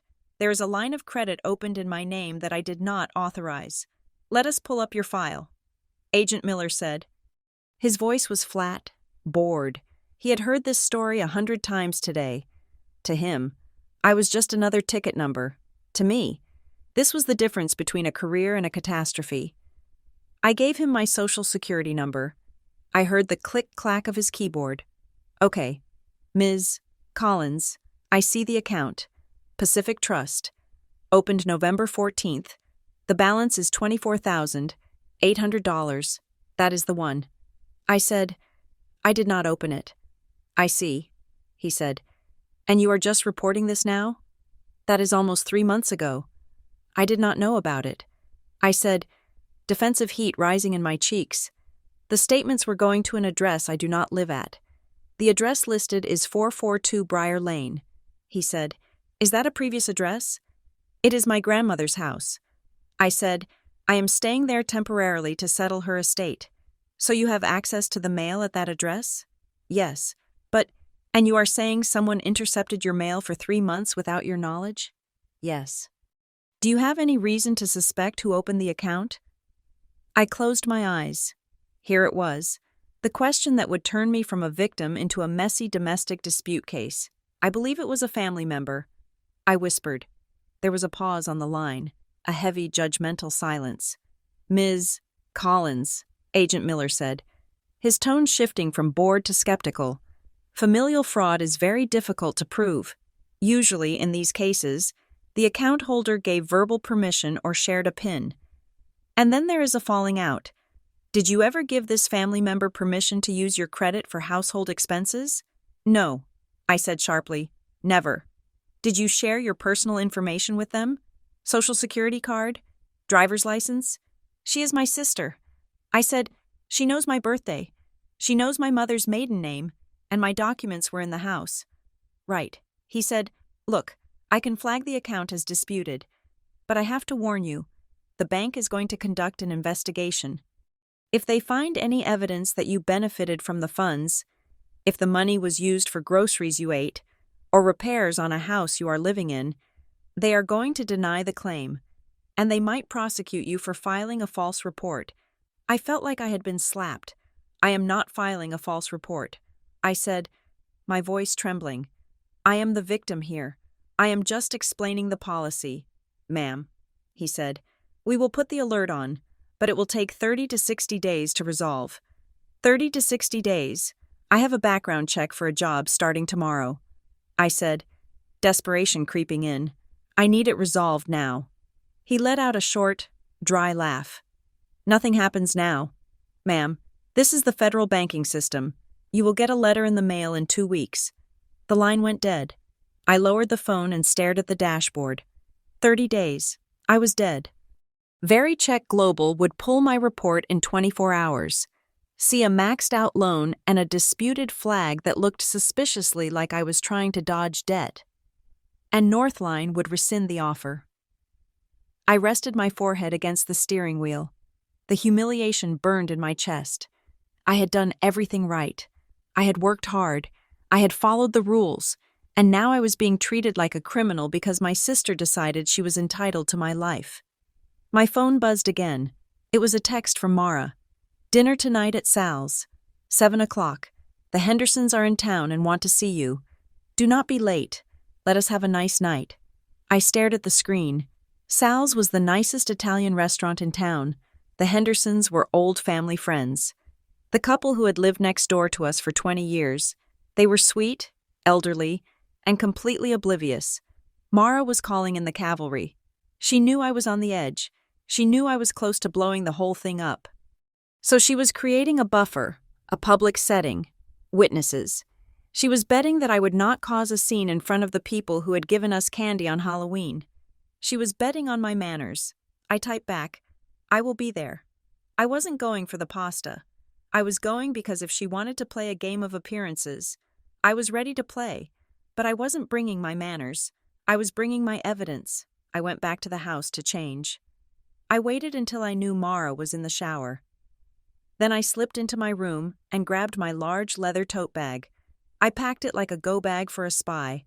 The folder with the Pacific Trust loan fragments I had fished out of the trash, the printout of the email login history showing the IP addresses, the photocopy of the forged authorization letter from the storage unit, the thumb drive with Grandma's financial timeline, Grandma's letter. I shoved it all to the bottom of the bag and covered it with a scarf and a makeup pouch. I put on a black dress and a blazer. I looked like the director of operations I was supposed to be. I looked armored. When I arrived at Sal's, the air inside was warm and smelled of garlic and red wine. It was a place of comfort, of red checkered tablecloths and candle wax. Mara was already seated at a round booth in the back. Flanked by Mr. and Mrs. Henderson, Mara looked radiant. She was wearing a cream-colored sweater that made her look soft, approachable, angelic. She was laughing at something Mr. Henderson was saying, her hand resting gently on his arm. She saw me approaching and her face lit up. A perfect, stage-managed smile. There she is, she announced. The career woman returns. Lila, Mrs. Henderson cried, struggling to get up from the booth. Oh, look at you. You look so grown up. We haven't seen you since the funeral. I hugged Mrs. Henderson. She smelled of rosewater and powder. It was the smell of my childhood, and for a second, I wanted to cry. I wanted to bury my face in her shoulder and tell her that the little girl she used to babysit was being hunted by the woman sitting across the table. But I pulled back and smiled. Hi, Mrs. Ma'am Henderson. It is so good to see you. I slid into the booth next to Mara. I placed my heavy bag on the floor, trapping it between my feet. We ordered wine. We ordered bruschetta.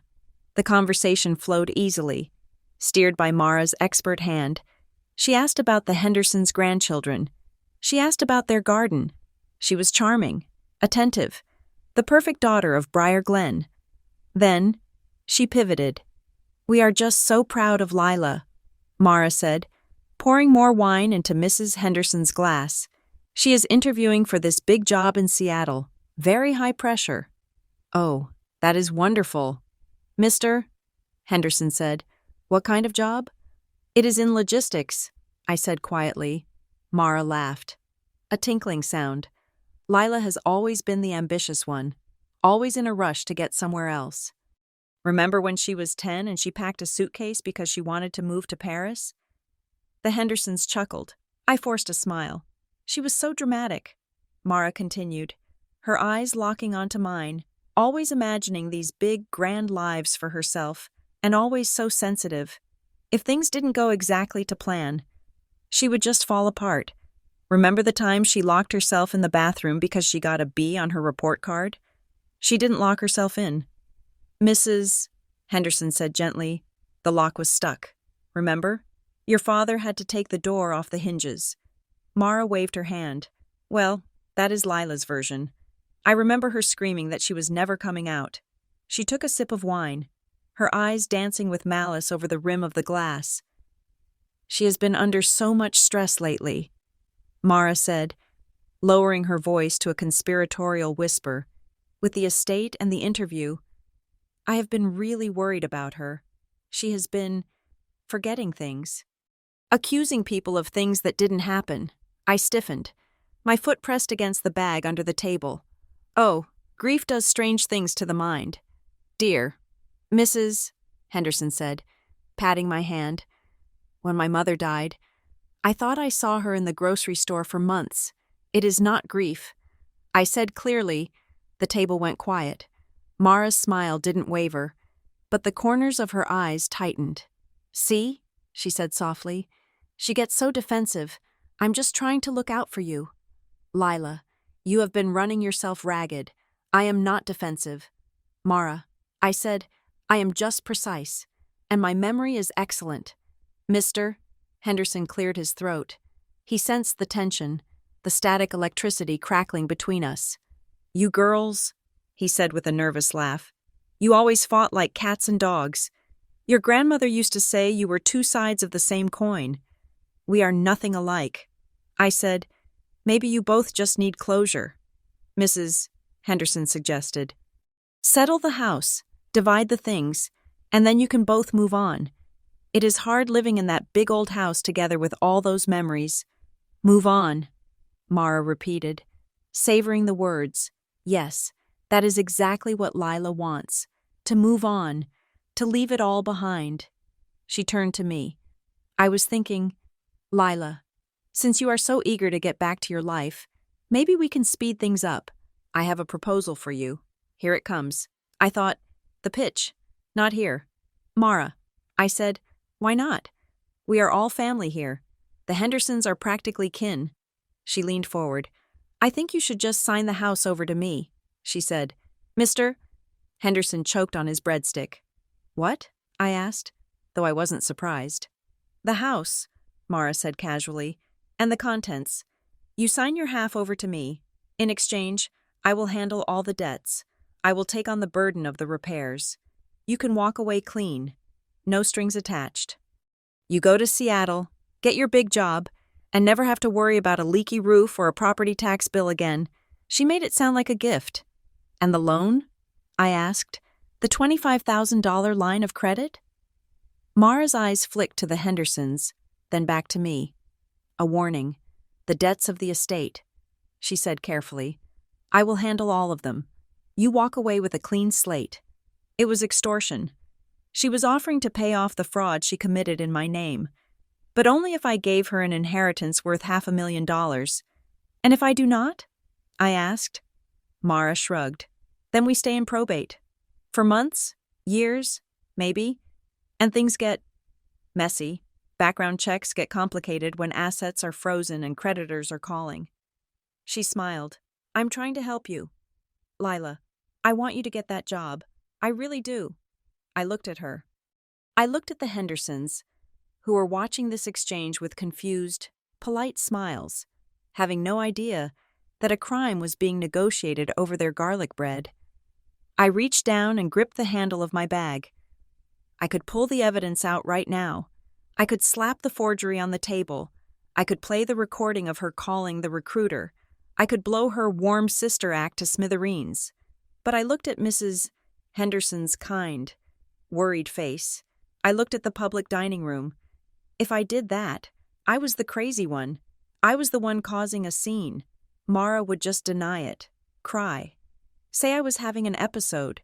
The Hendersons would leave thinking poor Mara was burdened with a lunatic sister. Restraint. Restraint was the only weapon she didn't know how to counter. I will think about it, I said. Mara's smile widened. Good. That is all I ask. We finished dinner. I paid the bill before Mara could reach for her purse. a small power move to show I wasn't destitute yet. We walked the Hendersons to their car. We hugged. We waved. As soon as their taillights disappeared around the corner, the temperature dropped 20 degrees. Mara turned to me in the parking lot. The streetlights cast long, hollow shadows across her face. "You need to sign the paperwork tomorrow." She said, "Or what?" I asked. "Or I make a phone call to Northline." She said, "I call them as your sister, a concerned family member. I tell them about your breakdown. I tell them about the money you borrowed from me and refused to pay back. I tell them you are a liability. You wouldn't."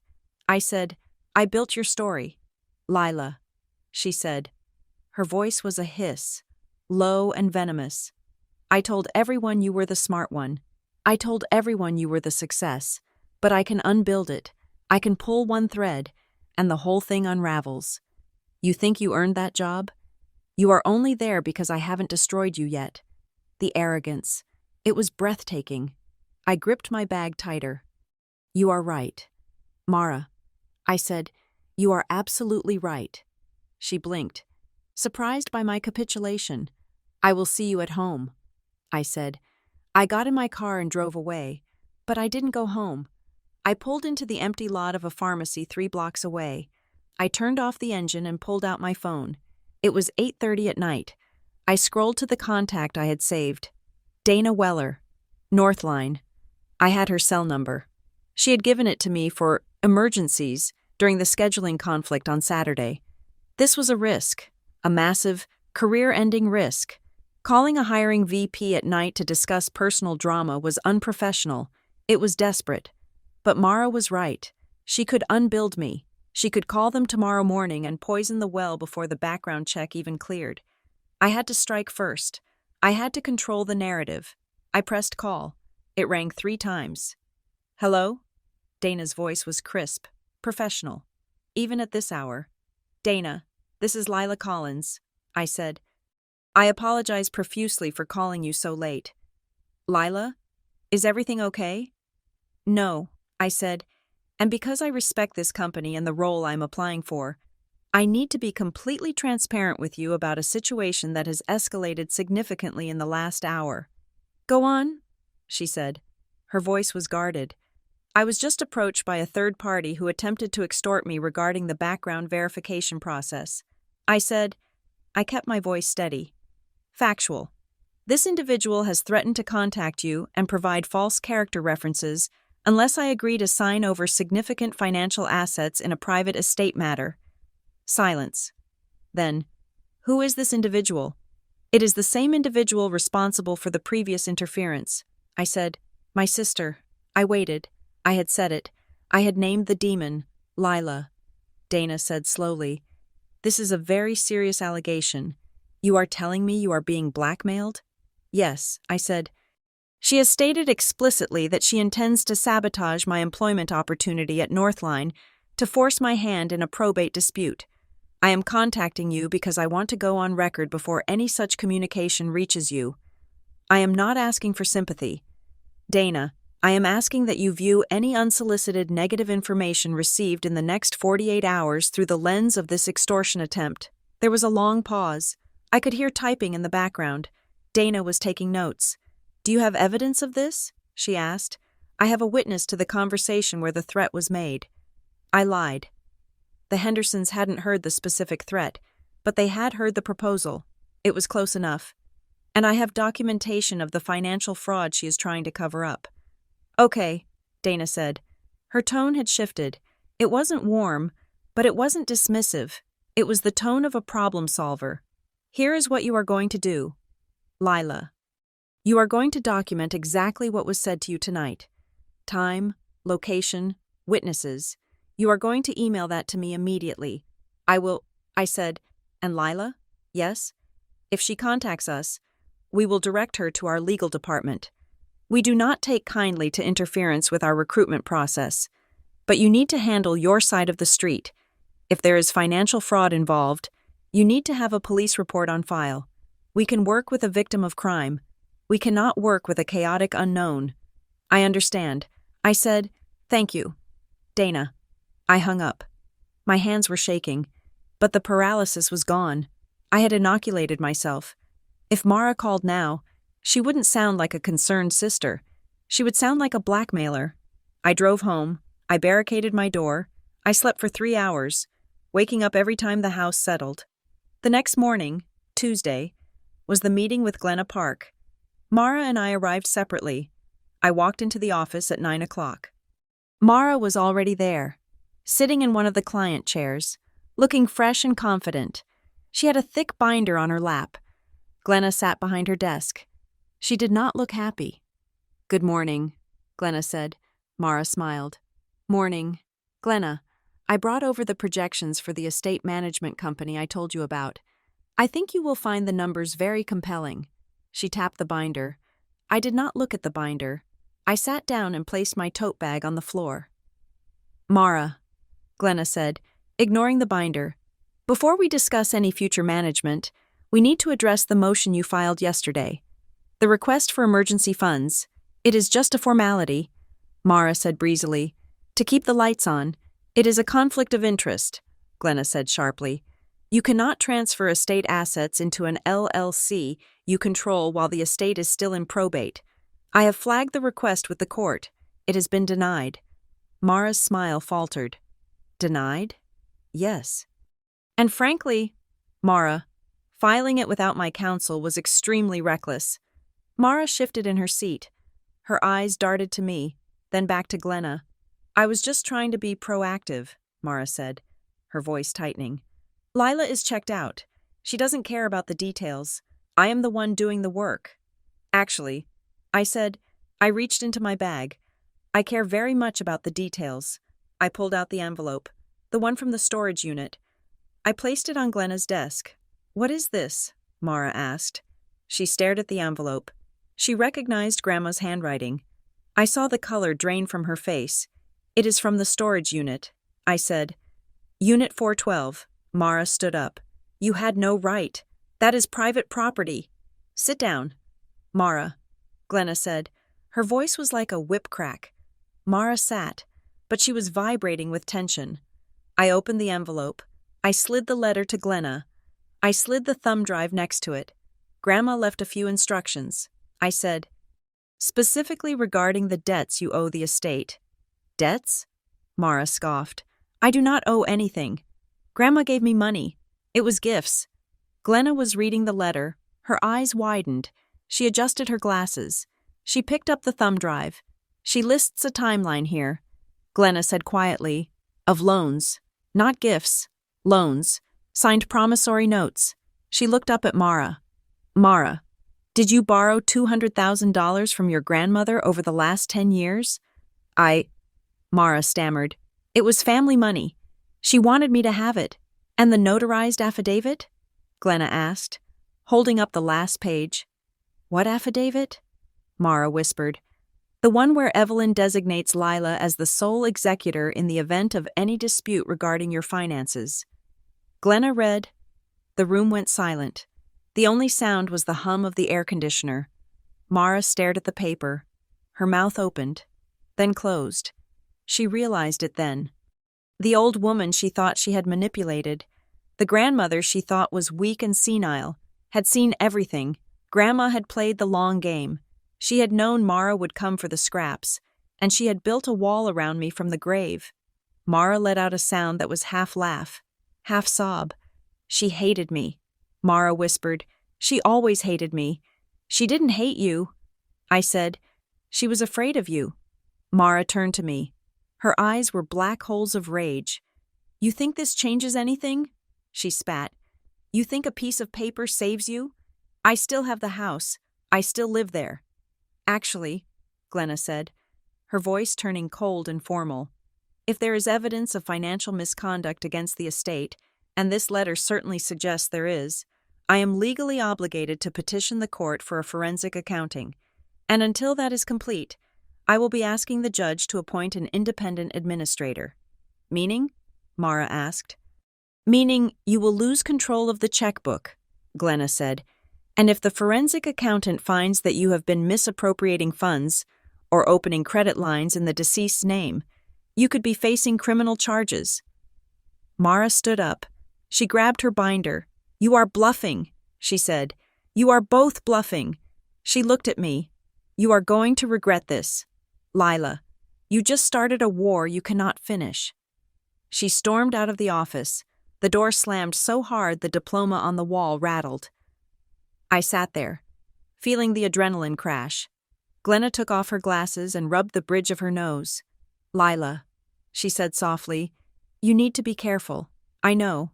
I said. "I mean it." She said, "I have known Mara a long time. She does not lose gracefully, and now she is cornered."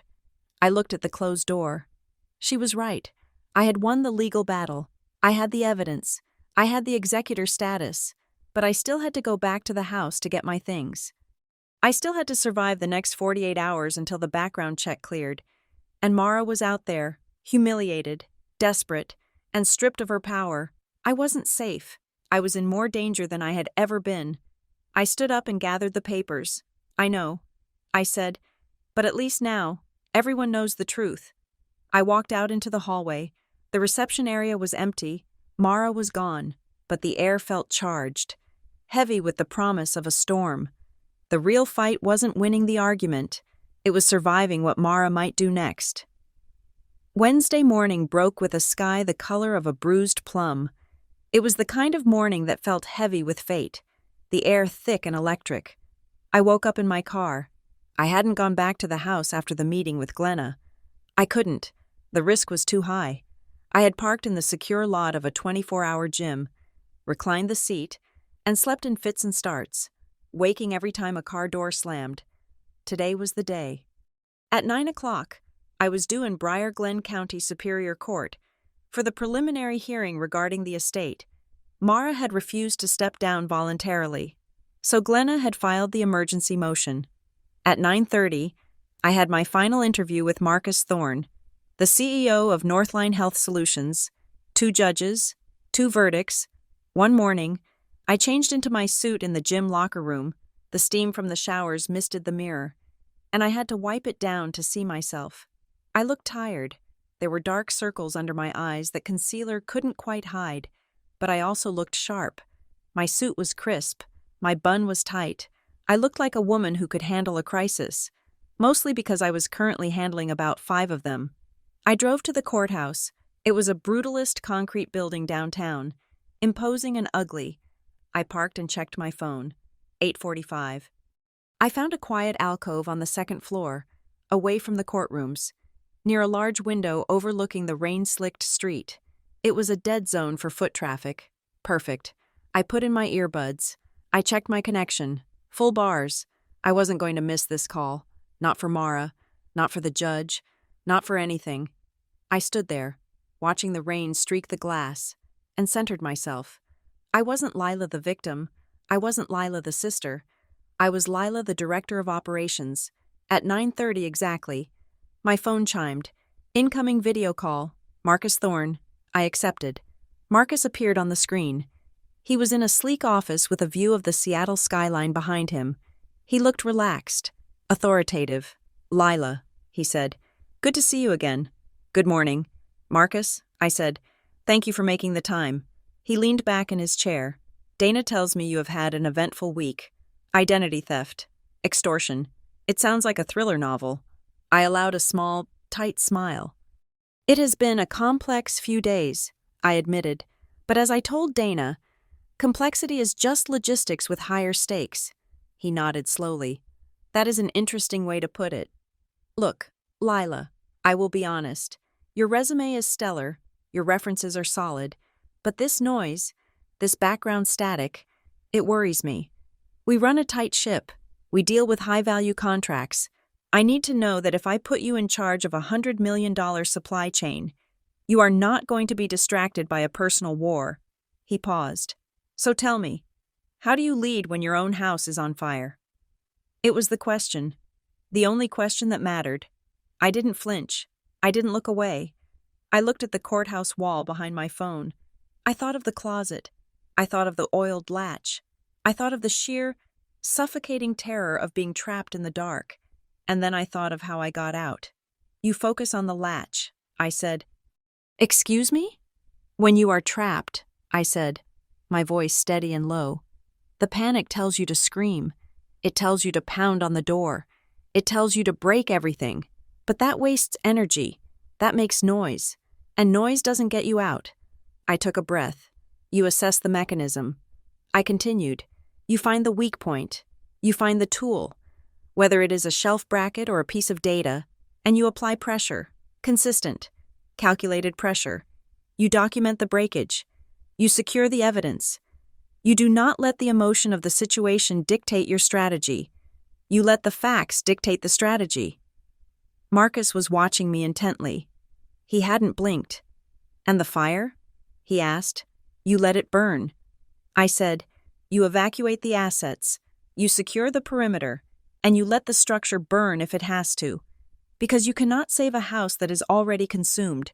You can only save the people inside. There was a long silence. Marcus picked up a pen and tapped it on his desk. You are talking about your sister, he said. I am talking about crisis management, I corrected. Whether it is a supply chain disruption or a personal attack. The principle is the same.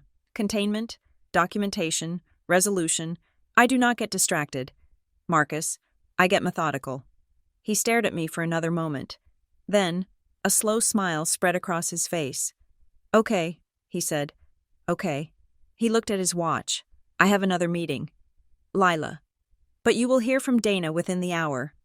Thank you. Marcus. The screen went black. I pulled the earbuds out. My hands were shaking again. But it was a good shake. The shake of adrenaline leaving the body. I checked the time. 9:45. I was 15 minutes late for court. I ran down the hall, my heels clicking on the linoleum. I burst into courtroom 4B just as a man in a gray suit was speaking. And that is why, Your Honor, we believe Ms. Collins' erratic behavior constitutes a threat to the estate's assets. It was Mara's attorney. A slick, expensive-looking man named Mr. Vance. Mara was sitting beside him, looking small and fragile in a gray cardigan. She was dabbing her eyes with a tissue. Glenna looked up as I entered. She looked relieved. I apologize, Your Honor, I said, breathless but composed. I was concluding a professional obligation.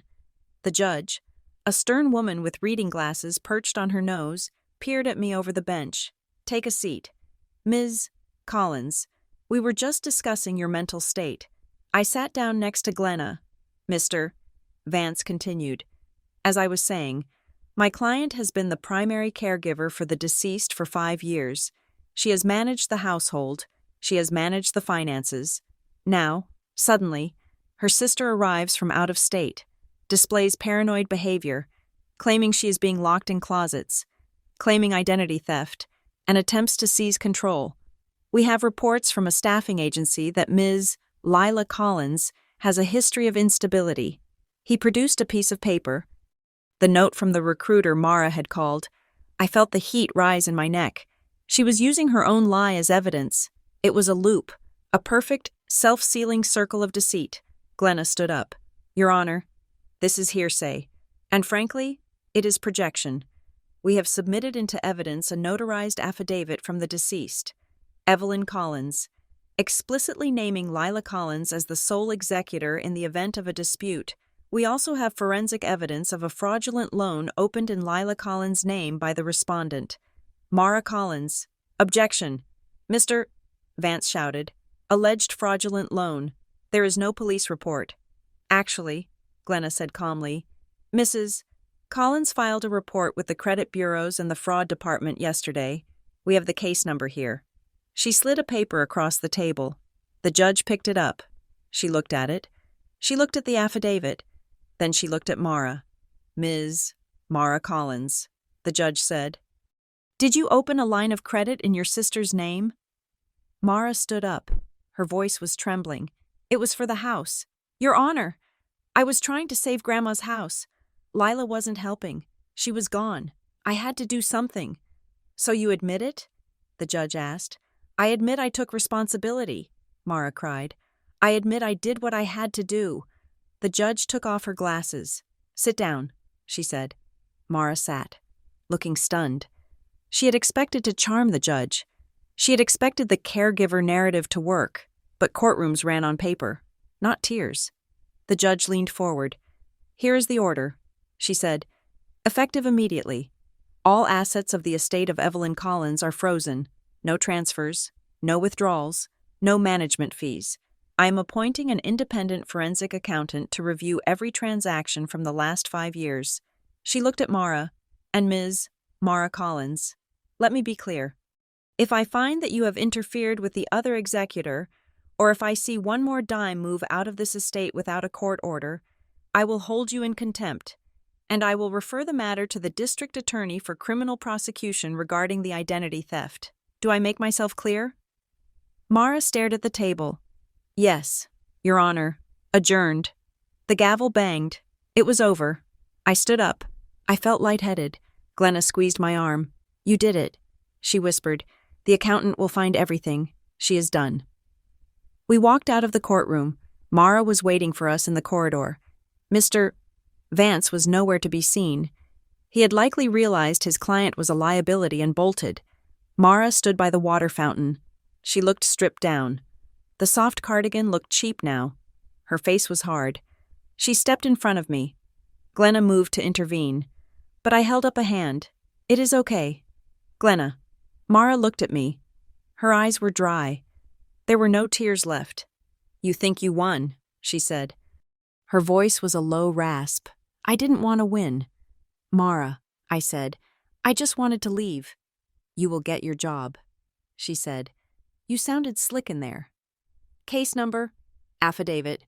You are good at paperwork." "Lila, you always were." She took a step closer. "You will get your job. You will move to Seattle. You will be rich. And you will lose your family. You will have no one, no sister, no home to come back to. You are cutting the last cord." It was her final threat. The threat of isolation. The threat that without her, without the toxic, tangled mess of our history, I would be nothing. I looked at her. I looked at the sister who had pushed me on the swing set when we were 5, and the sister who had oiled a latch to trap me when we were 30. I already lost it. "Mara," I said softly, "I lost my family the day you decided I was a resource instead of a person. I am just filing the paperwork." I walked past her. I didn't look back. I walked out of the courthouse, into the rain. The air smelled of wet pavement and exhaust, but to me, it smelled like oxygen. My phone buzzed. I pulled it out. An email from Dana Weller. Subject: Offer of employment. "Dear Lila, we are pleased to extend a conditional offer for the position of Director of Operations." I stopped on the sidewalk. I read it twice. Conditional. Pending final background verification. I wasn't safe yet. The fraud was still on my report. The dispute was still active. But I had the court order now. I had the judge's ruling. I could send that to Vericheck. I could prove it wasn't my debt. I was close. So close. But I had one last thing to do. I had to go back to the house. My boxes were there. My laptop charger. The last physical pieces of my life in Briar Glen. I drove to the house. It was empty. Mara was still at the courthouse, probably screaming at her lawyer. I unlocked the front door. The house was silent. It felt different now. It didn't feel like a trap anymore. It felt like a shell. A dead thing. I walked upstairs to my room. I packed the last of my things. I checked under the bed. I checked the closet. I walked out into the hallway. I looked at the closet door. The one I had broken out of 3 days ago. It was fixed. The splintered wood was gone. The door was freshly painted a stark, bright white, and the hardware. I looked at the latch. It was brand new, brass, shiny, and it was installed on the inside. I stared at it. She had replaced the latch. She had reversed it. Now, you could lock it from the inside, but not the outside. It was a gesture, a bizarre, twisted gesture of, what, apology? Denial? Erasing the crime? It was as if she was saying, "See? It was never a trap. You could have gotten out any time." It was gaslighting in carpentry form. I shook my head. It didn't matter. I wasn't going to be here to use it. I carried my boxes downstairs. On the table in the entryway, where the mail used to pile up, there was a small, sealed envelope. It wasn't addressed to anyone. I picked it up. It felt heavy. I tore it open. Inside was a key, an old iron skeleton key, and a note, in Grandma's handwriting, if she ever locks you in again. Remember, the door was never the only exit. I frowned. I looked at the key. It wasn't the front door key.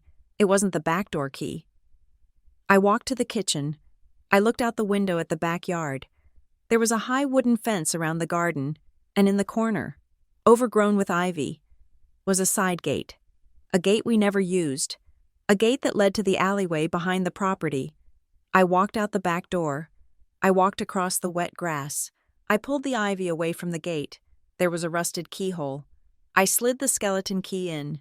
It turned with a satisfying clunk. I pushed the gate open. It swung out onto the alley. Freedom, a way out that didn't require breaking down a door. A way out that didn't require violence. Grandma had known. She had known Mara would try to trap me. Physically, financially, emotionally. And she had left me a key. She had left me a back door. I stood there in the rain, holding the key. I realized then that I wasn't just escaping Mara. I was escaping the whole cycle, the debt, the guilt, the obligation to save people who didn't want to be saved. I went back to the house. I grabbed my boxes. I loaded them into my car. I locked the front door. I put the house key under the mat. I kept the skeleton key. I got in my car. I started the engine. I looked at the house one last time. It stood there, gray and imposing, holding its secrets. I put the car in drive. I turned onto the main road, heading north, toward the highway, toward Seattle, toward Northline. I didn't look in the rearview mirror. I just drove. Thank you for listening to My Sister Locked Me in a Closet on the Day of My Biggest Interview. This story was a journey into the dark corners of family loyalty and the price of ambition. I hope Lila's fight for her truth resonated with you. We would love to know. Where are you listening from today? Are you tuning in from a quiet room, a busy commute, or maybe, hopefully not, a closet? Please let us know in the comments below. If you enjoyed this story, please subscribe to Revenge Stories for more tales of betrayal, justice, and the resilience of the human spirit. Share your thoughts on Lila's decision.